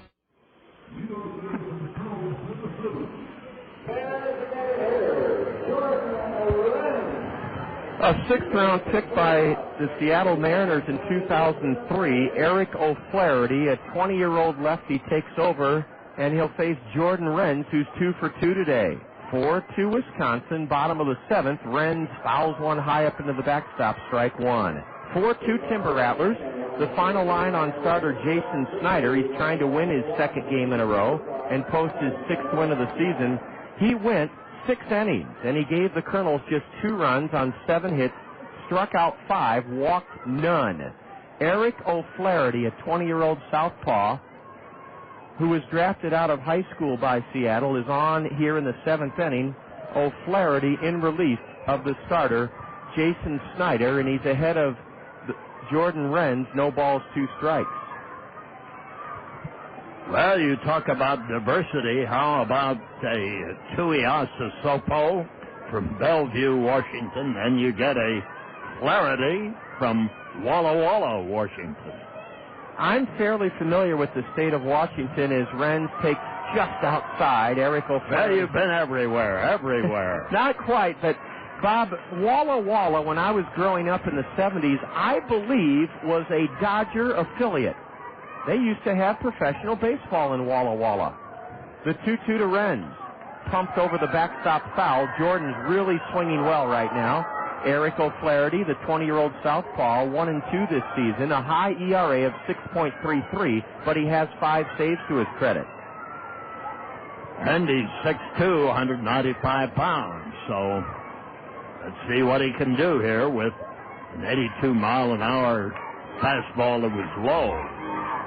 O'Flaherty has given up 35 hits in 21 and a third innings, struck out just 15 batters in 21 and a third, walked 10. Renz has run the count full. Ooh, a borderline pitch outside, and I think the plate umpire, Sean Francis, may take some heat from the Timber Rattler dugout. That was a borderline pitch, and Jordan Renz reaches base for the 3rd straight time today. And he starts the Colonel 7th on the right foot with a leadoff walk. He was in the hole 0-2.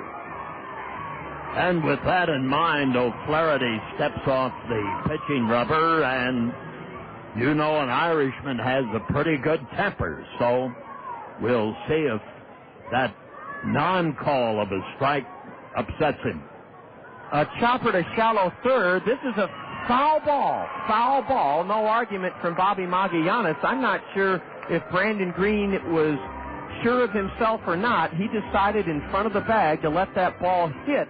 I thought it hit in fair ground, but then must have curved foul on hop number 3.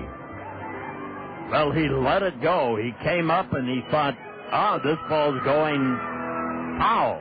And then he decided to let it go, and just before it got to the third base bag, the ball ricocheted foul.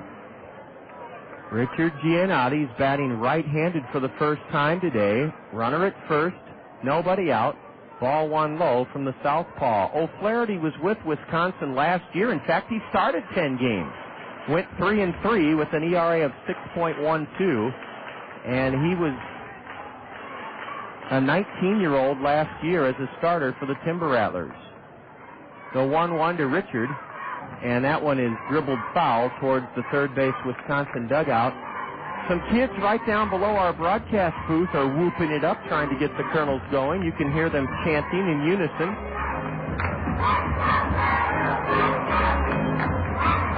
Turn up the kids. Hopefully the Kernels can hear them as well as our listeners just did. Richard in the hole 1-2, and he bounces a double play ball to short. Navarro to Cabrera 1, on to first for the double play. That's just what the doctor ordered if you're Eric O'Flaherty. He got Richard Giannotti to bounce into a 6-4-3 double play. Well, that play was very similar to last night's play in the last half of the 10th inning when the ball took that crazy hop. Today, it was an absolutely perfect bounce into a double play. So Giannotti picked up a run with a single in his first at-bat today, had an opportunity to pick up a run again in the fourth inning, couldn't do it, and here with a runner at first could not advance him and instead recorded a DP. Standing in from the right side for the first time this afternoon is leadoff hitter Alexi Casilla, and he's taken a couple of pitches inside, 2-0. Eric O'Flaherty got the big wholesaler, the pitcher's best friend, and now he's fallen behind Alexi 3-0. 4-2 Wisconsin. The Kernels are looking to score for the first time since the second inning. The starter, Jason Snyder, 6 innings pitched. He gave us 2 runs on 7 hits. There's strike one to Alexi Casilla, and he better watch out. He kind of showed up Sean Francis, the plate umpire, by starting towards first base. If this one's anywhere near, it'll be a strike. And it's clubbed foul towards the backstop, and now a full count on Alexi Casilla, who does own a 7-game hitting streak now by virtue of his infield single back in the first inning. Well, that average has bloomed up a bit to 286. The payoff delivery. A bouncer to third. Easy play for Brandon Green, and on to first to end the inning. Well, the Kernels have had one good inning this afternoon. It was a 2-run second, but other than that, the Kernel bats have been put in the deep freeze through 7 innings. No runs, no hits, a walk, a double play in the Kernel 7th inning. There were no Wisconsin errors, and the Kernels leave the bases empty. Each team is stranded 5 this afternoon as we head to the 8th inning. Wisconsin on top, 4-2. You're tuned to Kernel Baseball in the Zone. I am an American soldier. I am a soldier in the Army National Guard. I am a warrior and a member of a team. I serve the people of the United States and live the Army values. I will always place the mission first. I will never accept defeat. I will never quit. I will never leave a fallen comrade. I am disciplined, physically and mentally tough. I am an expert. I am a professional. I stand ready to deploy, engage, and destroy the enemies of the United States of America in close combat. I am the guardian of freedom and the American way of life. I am an American soldier. I am the Army National Guard. Defend freedom. In the Army National Guard, you can. Visit 1-800-GO-GUARD.com today. Sponsored by the Iowa National Guard. Aired by the Iowa Broadcasters Association and this station. Race fans want the inside scoop on what's going on in the world of IMCA racing? Listen each Saturday morning at 8 a.m. for In the Pits from the IMCA Motorsports Radio Network.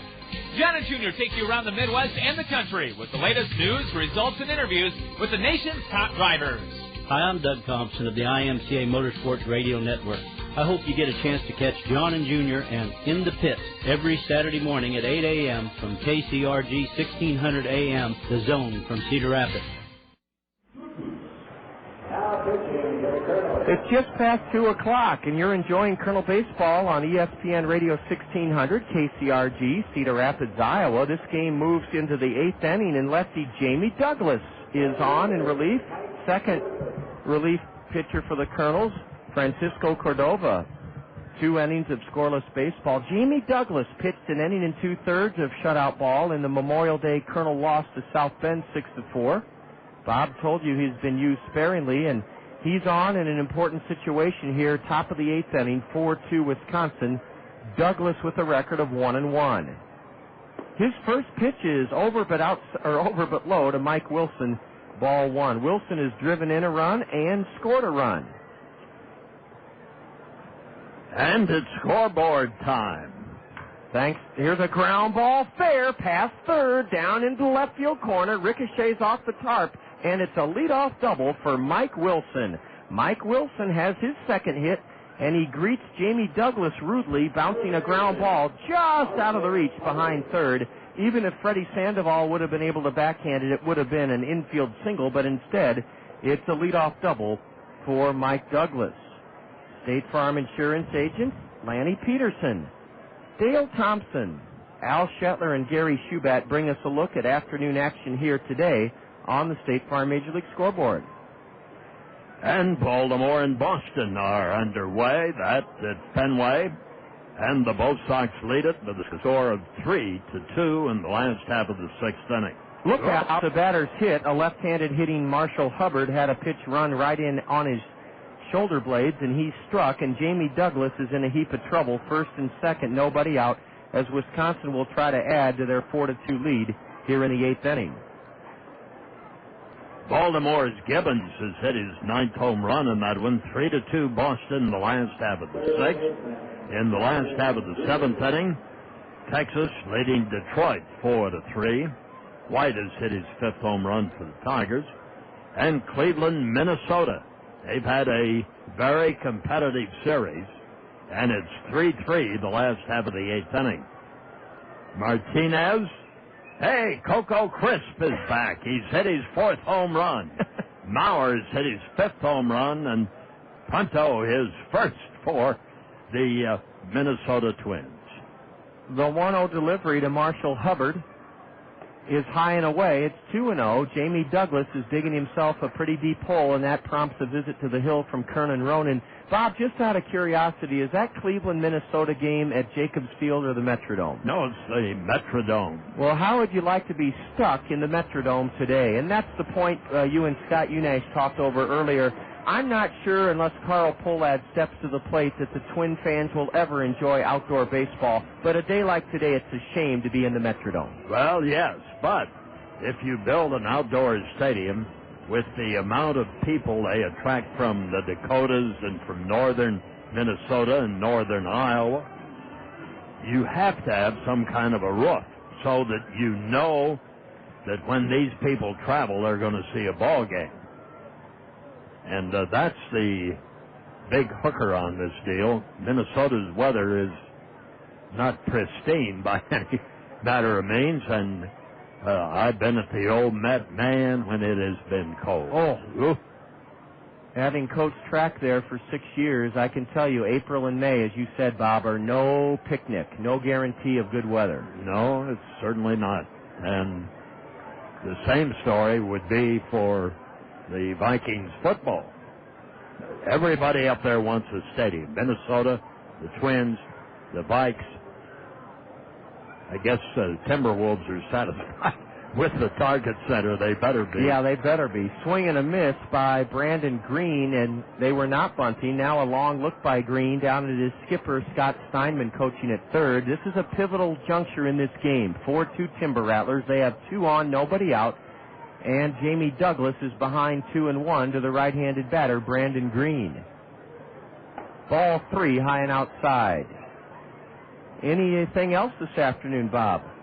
That is it as far as the Major League schedule for this moment is concerned. The rest of the games will be under the lights.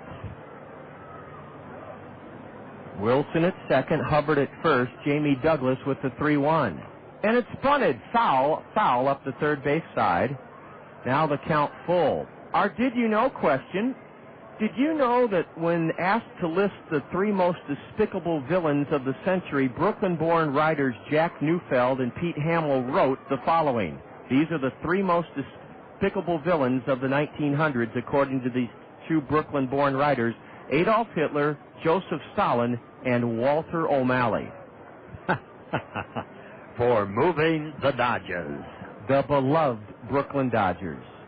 No, Walter O'Malley didn't make many friends when he did that, but there's a little adjunct fact to the did you know question I'll share with you. Instead of throw to first and it gets away! What are we doing throwing behind a runner? And now a man racing towards the plate. He'll score. The runner at first goes to third, and a disastrous error in judgment by the Kernels.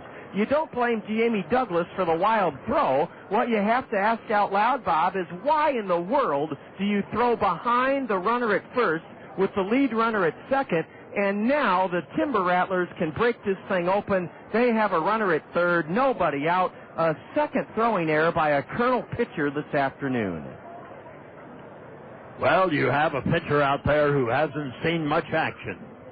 Infield in, swing and a miss by Brandon Green. And I'm not being critical of Jamie Douglas. Anybody can make a physical error. But my question is, why did the Kernels in the first place think it would be a wise decision to throw behind a runner at first when he's not even the lead runner? Well, I would think they won't do it again. Runner at third, one out, and the infield in for Omar Falcone, who's nothing for three. Strike one from Jamie Douglas. The addendum to our Colonel Did You Know question, the two Brooklyn writers listing Walter O'Malley as one of the three most despicable villains of the 1900s, along with Adolf Hitler and Joseph Stalin, for moving the beloved Brooklyn Dodgers out to Los Angeles.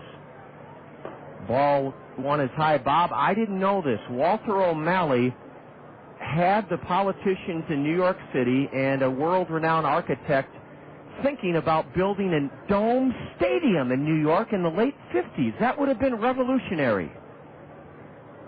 Oh, no, a pitch in the dirt, but what a great stop by Collins to prevent a wild pitch. Now, some say it was a pie-in-the-sky dream. Others say that there is actually blueprints of that indoor dome stadium that would have been built in Brooklyn, that it never got, it was considered too revolutionary. Well, I would think you follow the money trail. The old Brooklyn Dodger records would show whether or not they paid anything for an architect to draw up a plan like that. O'Malley did try to keep the Dodgers in Brooklyn. There is some argument about that. Some say he was just out for the big West Coast market and he only saw dollar signs. The 2-2 delivery to Omar Falcone with the infield in. A fly ball to left will get the run home, and Wisconsin will now lead this game 6-2. Drew Toussaint's throw home is not in time, and it's 6-2 Wisconsin. How about Omar Falcone? On a 2-2 pitch, he just lofted it into left field, and deep enough, certainly, to get home the second run of the inning. And Wisconsin now has a 4-run lead here in the top of the eighth inning. And he gets credit for a run driven in, only his fourth run driven in this year, but that makes it more difficult for the Kernels in the eighth and ninth.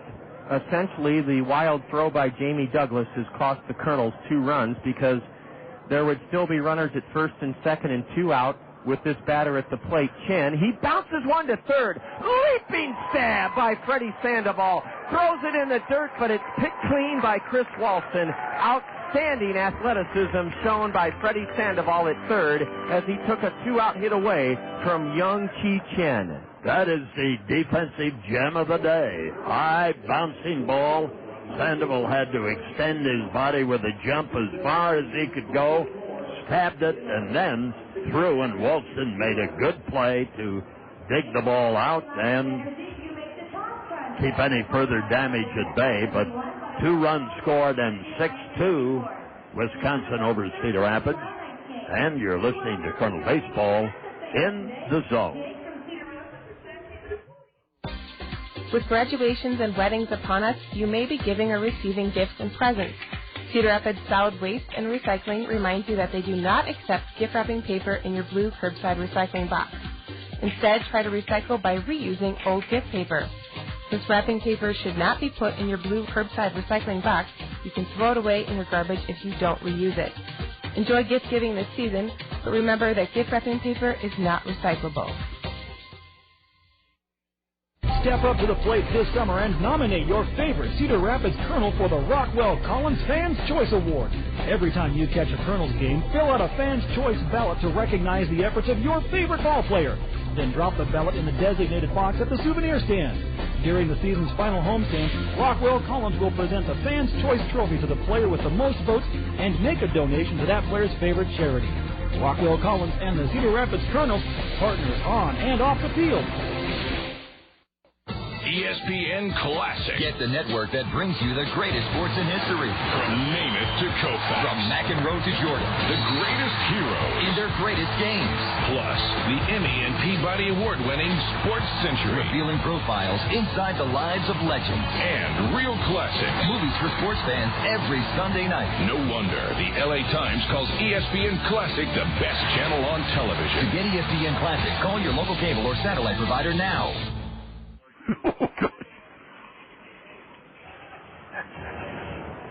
Well, the Kernels, if they're going to make it 3 straight over the co-leaders of the Western Division, the Wisconsin Timber Rattlers, have their work cut out. We're certainly within reach of Wisconsin. 6-2, we go to the bottom of the 8th inning, and Nate Sutton is first up for the Kernels. Nate, 0 for 3 today. And he bunts one foul straight back here, strike 1, facing Eric O'Flaherty.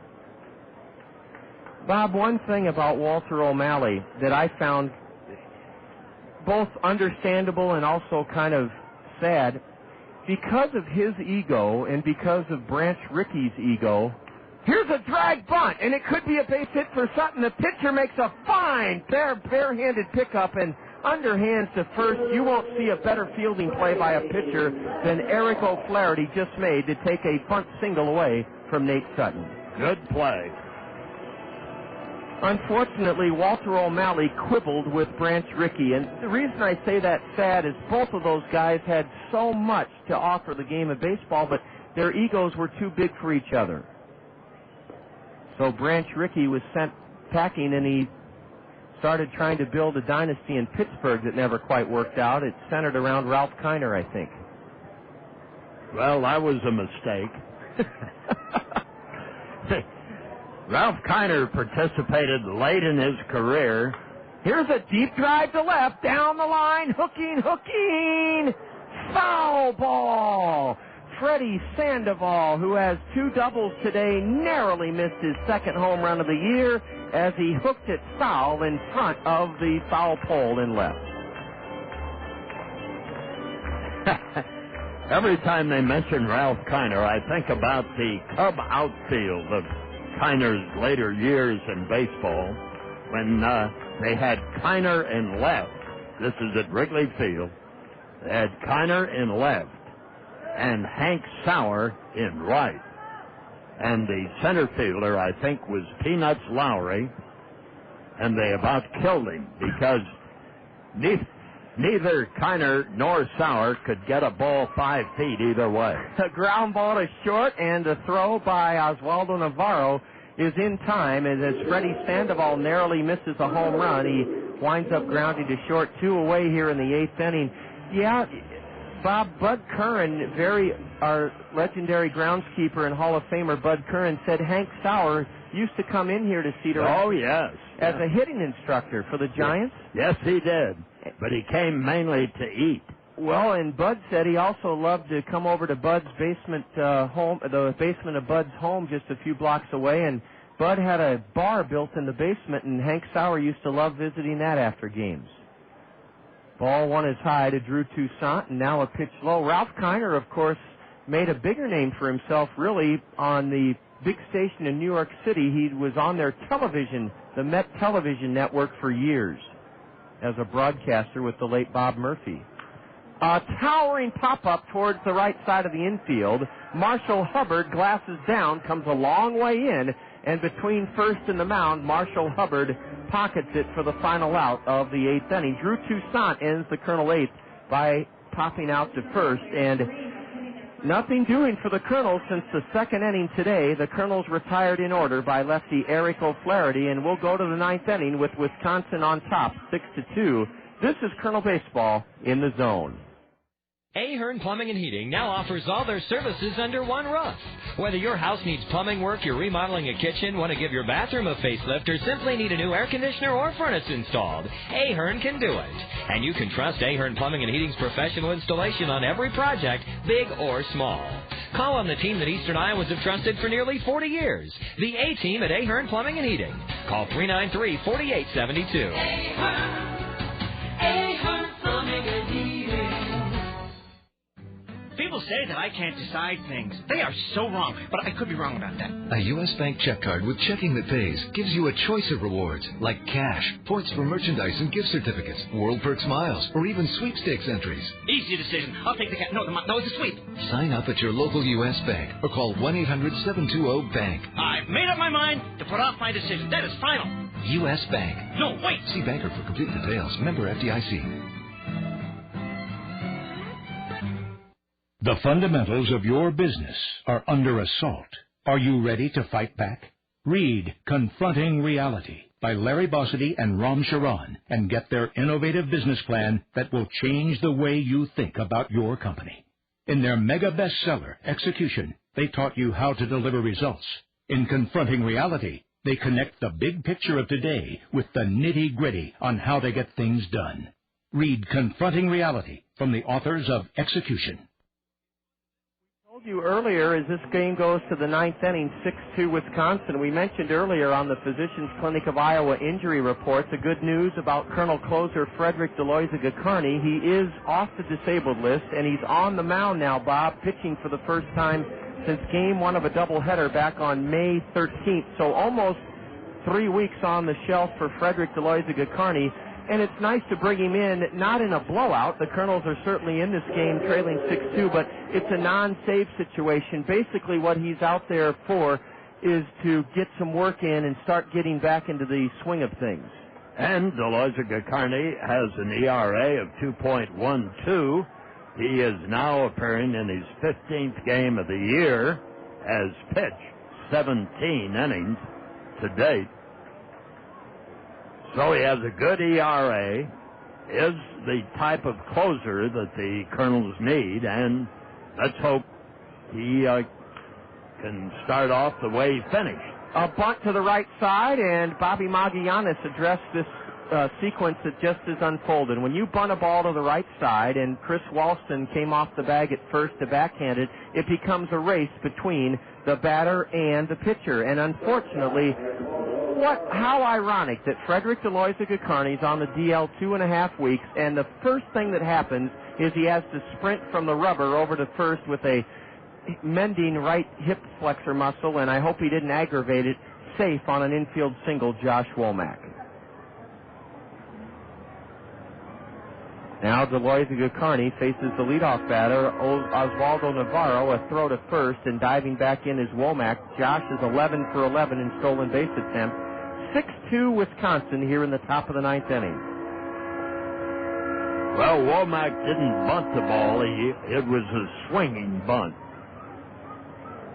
And he placed it perfectly. He has a big lead off first base. He's not running, and a pitch wallop foul down the right side. Strike one to Navarro. 1 for 4 today. Good news about our attendance, Bob. For the second time this season, we have cracked the 3,000 barrier. 3,220.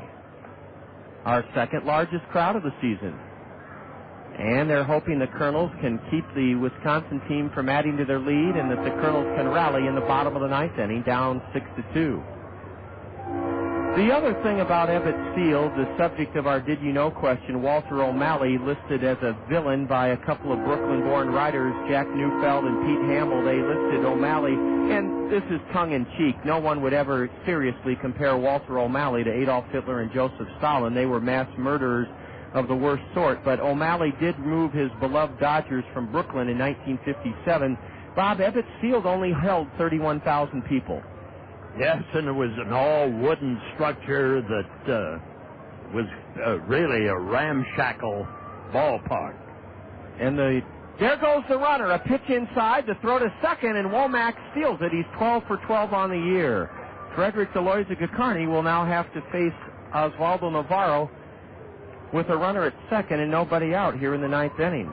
But in that deal, you had to have help, and O'Malley's help came from Horace Stoneham, who owned the New York Giants. And he wanted out of the Polo Grounds. He saw greener pastures in San Francisco. Throw to second, out! Frederick Deloiza-Gacarni has nailed Josh Womack, and the shortstop, Alexi Casilla, must have taken his spikes off because he tiptoed ever so quietly in behind the runner. I don't think Womack had any clue that Alexi Casilla was behind him for that pickoff. Well, that was a timing play.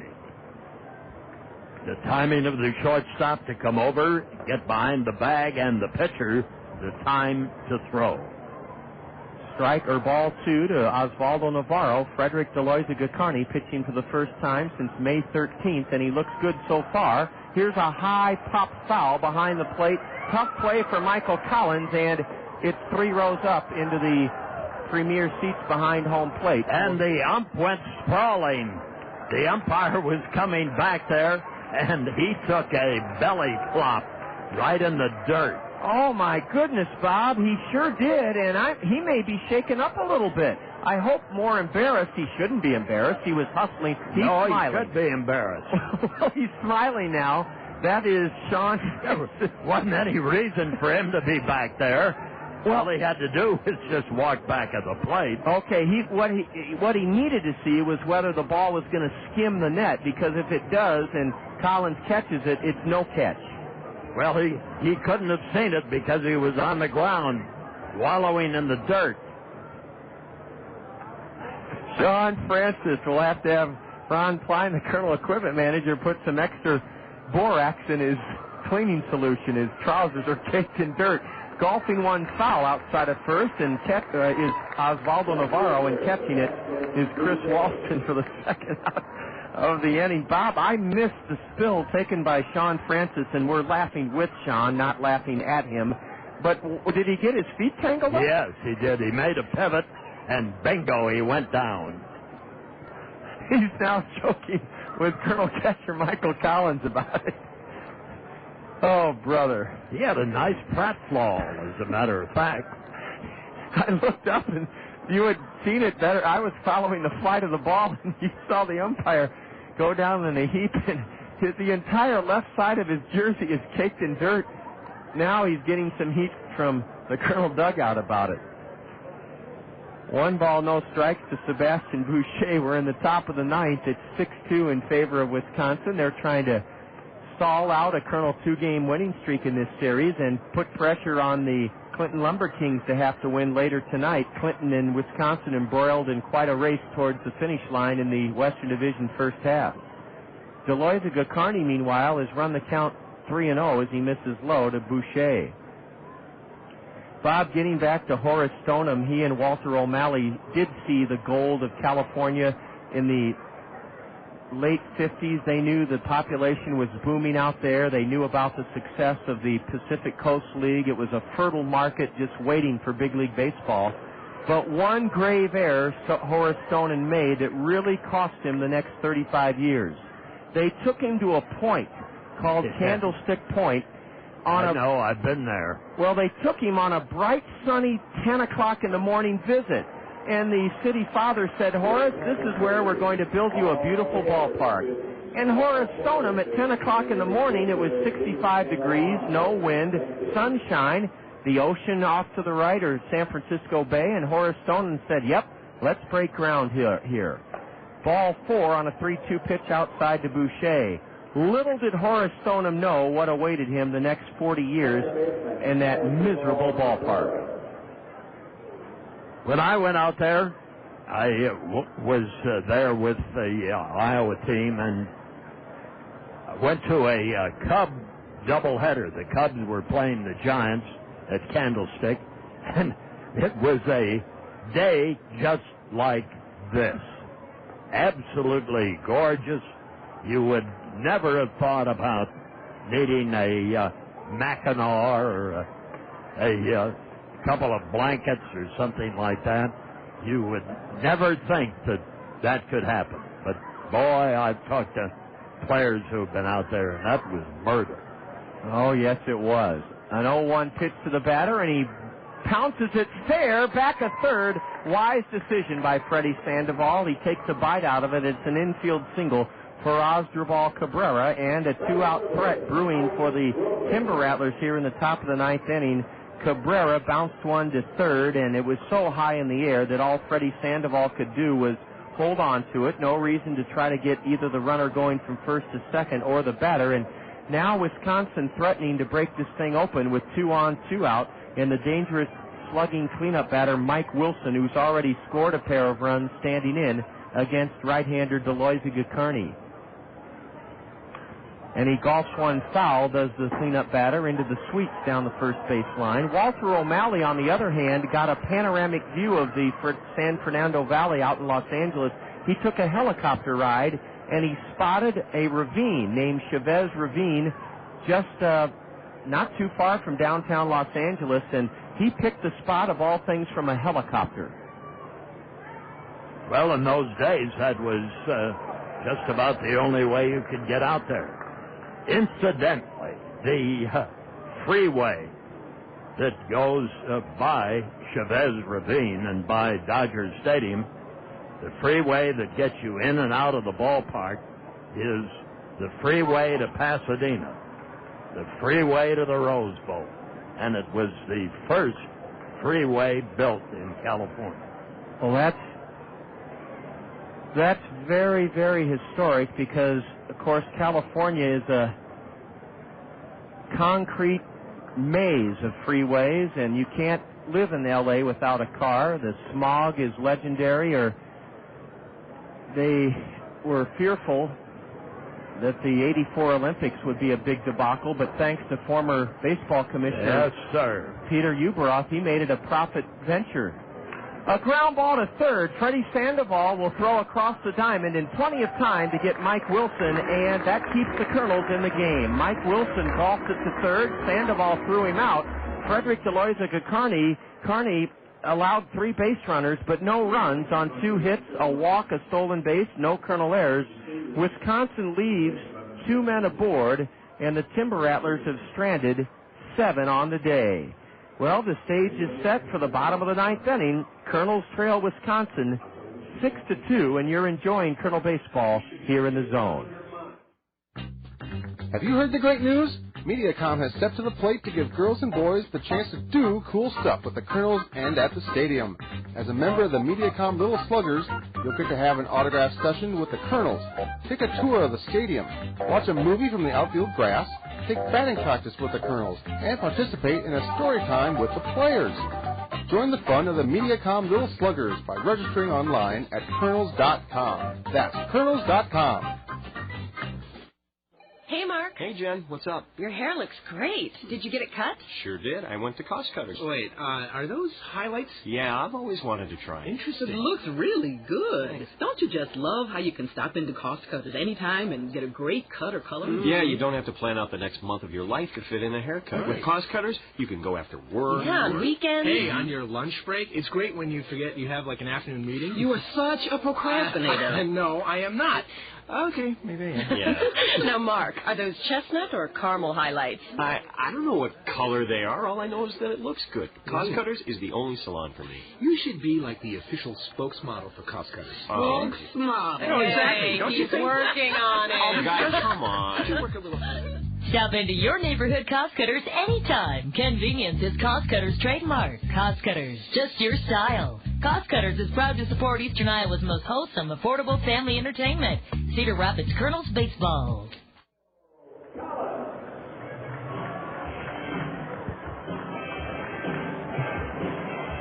Before a crowd of over 3,000, the Kernels will try to rally and score for the first time since the second inning. They trail 6-2. We've been out hit 11-7. The pitchers of record are the starters. Nick Green, making his Kernel debut as a starter, is on the hook right now. Let's see if his mates can rally and at least tie this game to send it into extra innings. Michael Collins takes a strike at the knees from Eric O'Flaherty.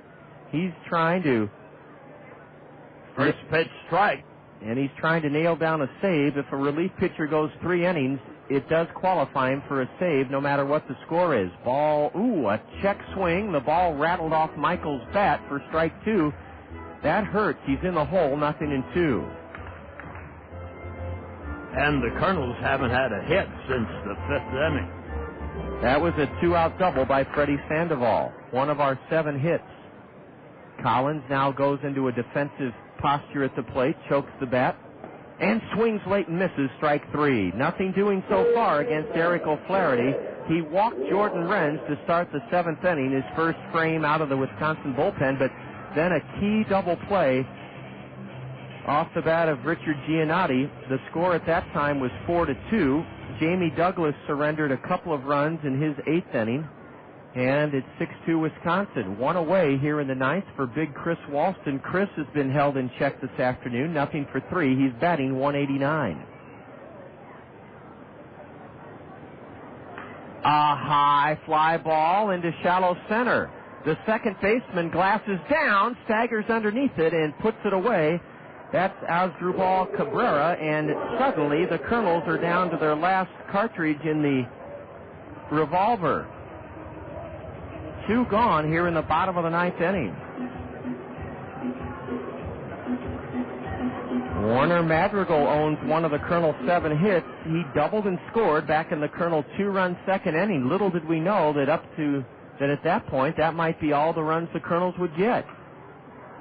Bashing one foul over the Papa John's Plaza, strike 1 Madrigal. He is standing in with nobody on, 2 out, bottom of the 9th, as the Timber Rattlers are trying to gain their first win of this series after losing a tough one last night on a bad hop single in the 10th inning. A curve, it just missed low. It's 1-1 to Warner. O'Flaherty has been very, very good here. He's trying to save it. And Jason Snyder he had a well-ordered pitching performance today for the Rattlers. 6 innings. He gave the Kernels only 2 runs on 7 hits. O'Flaherty has yet to give up a hit, but now he falls behind Madrigal, 3 balls, 1 strike. Eric O'Flaherty has fallen behind Madrigal, 3-1. Over 3,000 here this afternoon, many of them school children, using this final couple of days as a field trip. Swing and a miss by Warner. He chased ball 4. That was way high and outside. Man, you just can't swing at a pitch like that when you're down 4 runs in the 9th inning. Well, the Kernels' errors today, too, have hurt them badly. Ball 4. Maybe that'll be the start of something good. Warner laid off the pitch down and in. The second walk issued by the lefty. Bob's right. Both Kernel errors led to runs, and both were committed by pitchers. Nick Green, a throwing error in the 4th inning that cost the Kernels at least 1 run, and then Jamie Douglas's errant pickoff throw to first cost the Kernels 2 runs in the 8th inning. You have to field your position. A line drive smacks foul down the left field line by Jordan Renz. Renz is starting to hit that ball with some authority here. He's batting 1-5-6, but he's had a single, a double, and a run scored. Runner at first, Madrigal, not being held. There are 2 gone in the 9th inning. The Kernels down by 4, and now Renz fouls one into the screen, strike 2.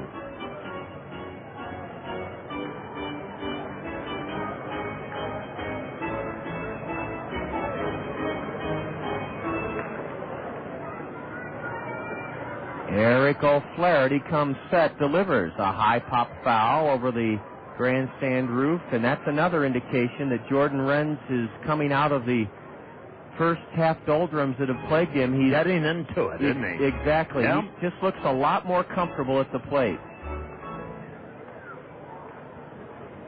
A curve, and that one's basted foul on the ground. Got another good smack at it.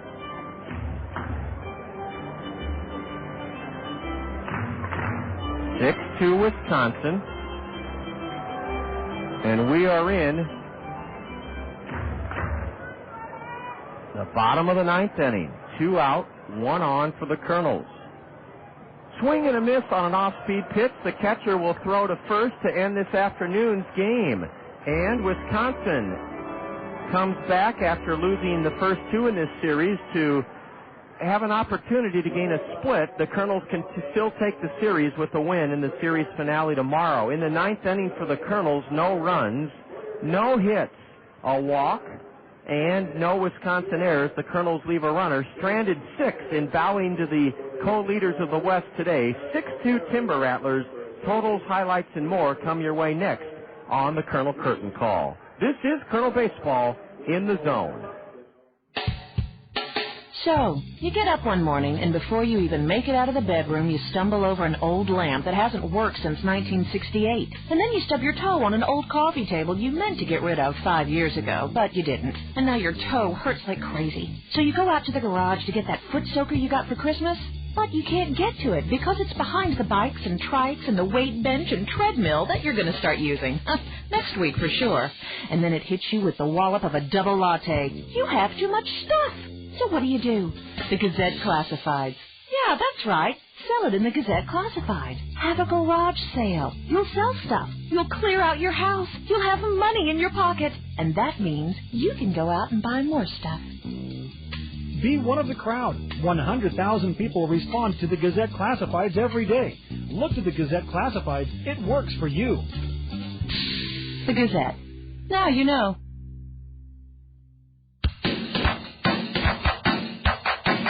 It's time for the Kernels Curtain Call, right here on the Zone, ESPN Radio 1600 AM.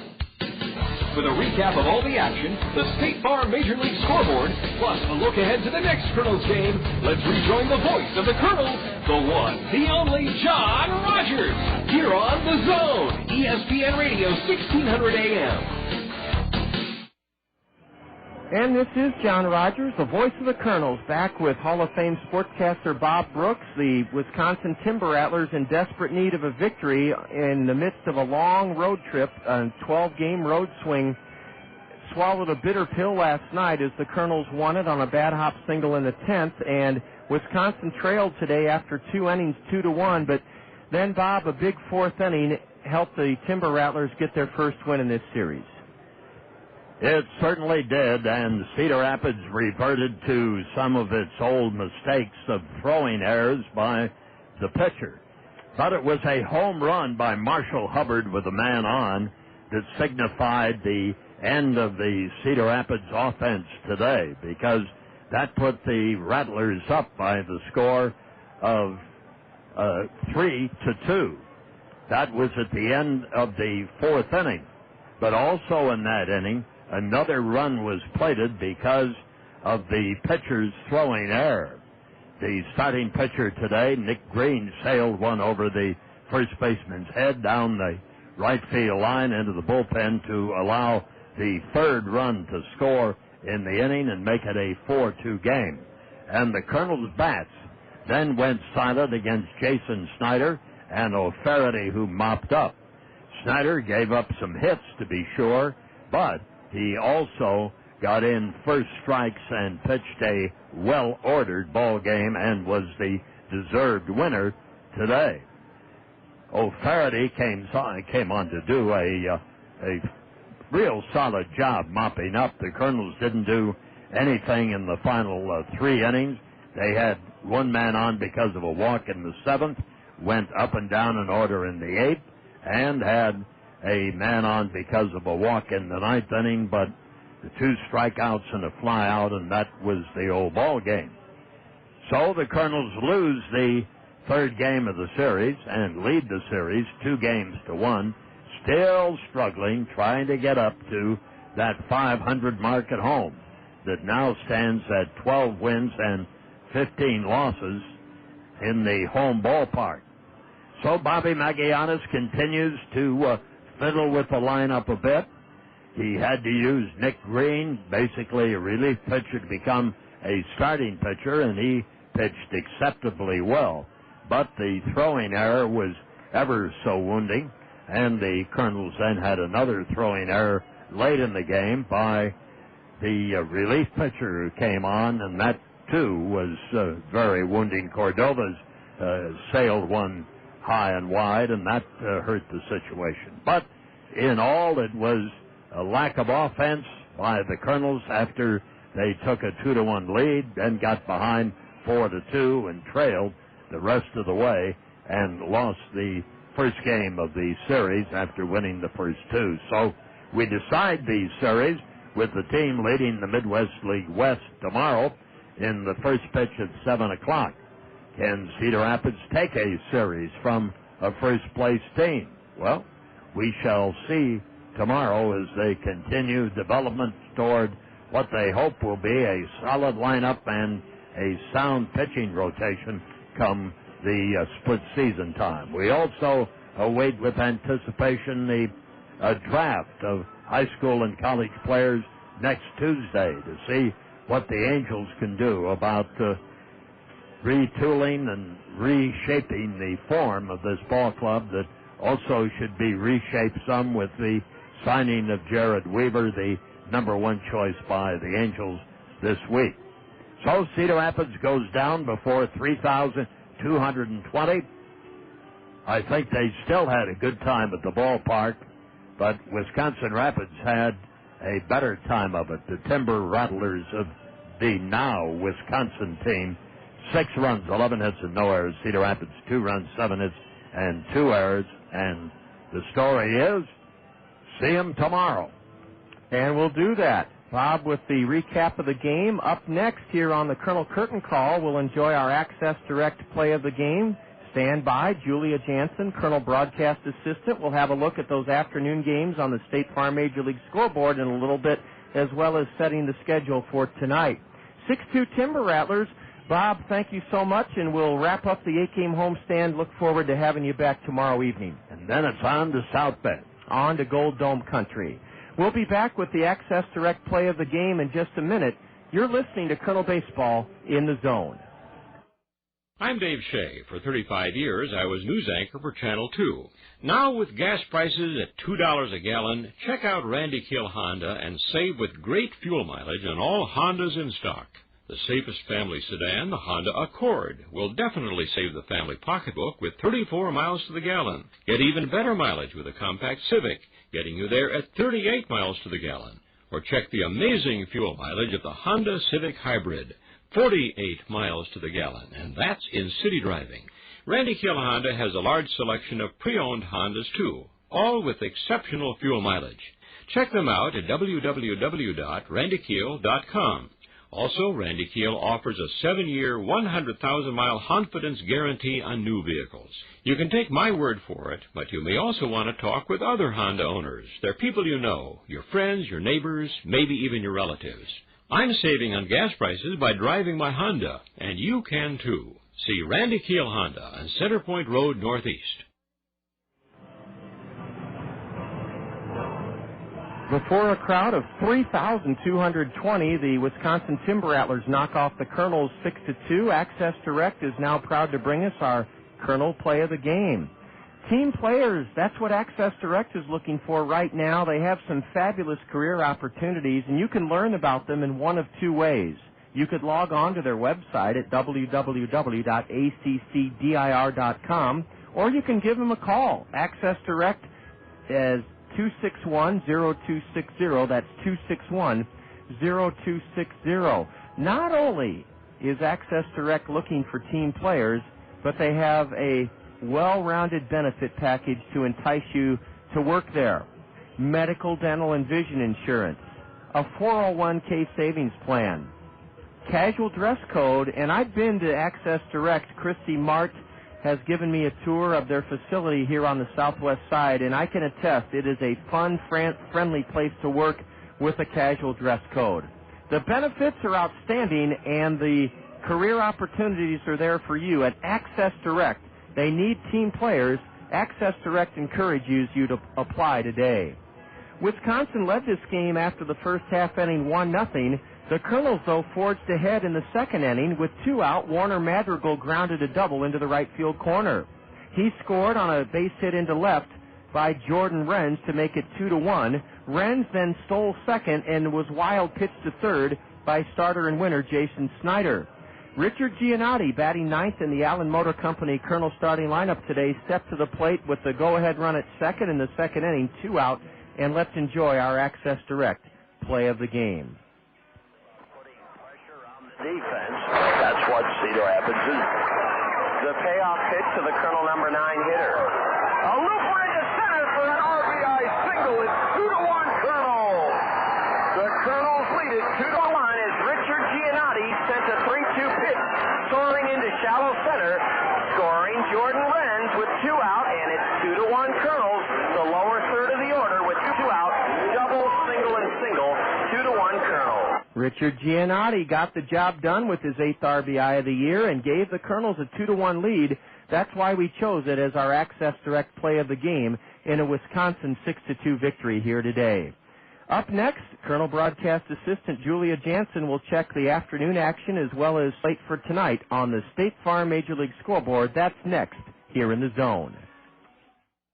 When we were children, we were taught to save for a rainy day, but what if it rains harder than you expected? Tanya Sedlock, your professional Pekin insurance agent at Weidenhammer Andrews Agency, understands about the storms that life can bring. Whether you need auto, home, business, life, or health insurance, Tanya will review the coverages you need for your life and the lives of the ones you care about most. Help the sun shine on your life with a visit to your hometown Pekin insurance professional, Tanya Sedlock, at Weidenhammer Andrews Agency. How would you like your next home buying or selling experience and lending process to be handled beautifully under one roof? If that's the way you want your real estate and mortgage needs to be met, select Todd Financial Services. Securing your loan and helping you find or sell your home is what Todd Financial Services does better than traditional banks and real estate firms. You'll be fully informed, supported, and taken care of so that buying, selling, or financing your home will be a pleasurable experience. Todd Financial Services, eager to meet all of your mortgage and real estate needs under one roof.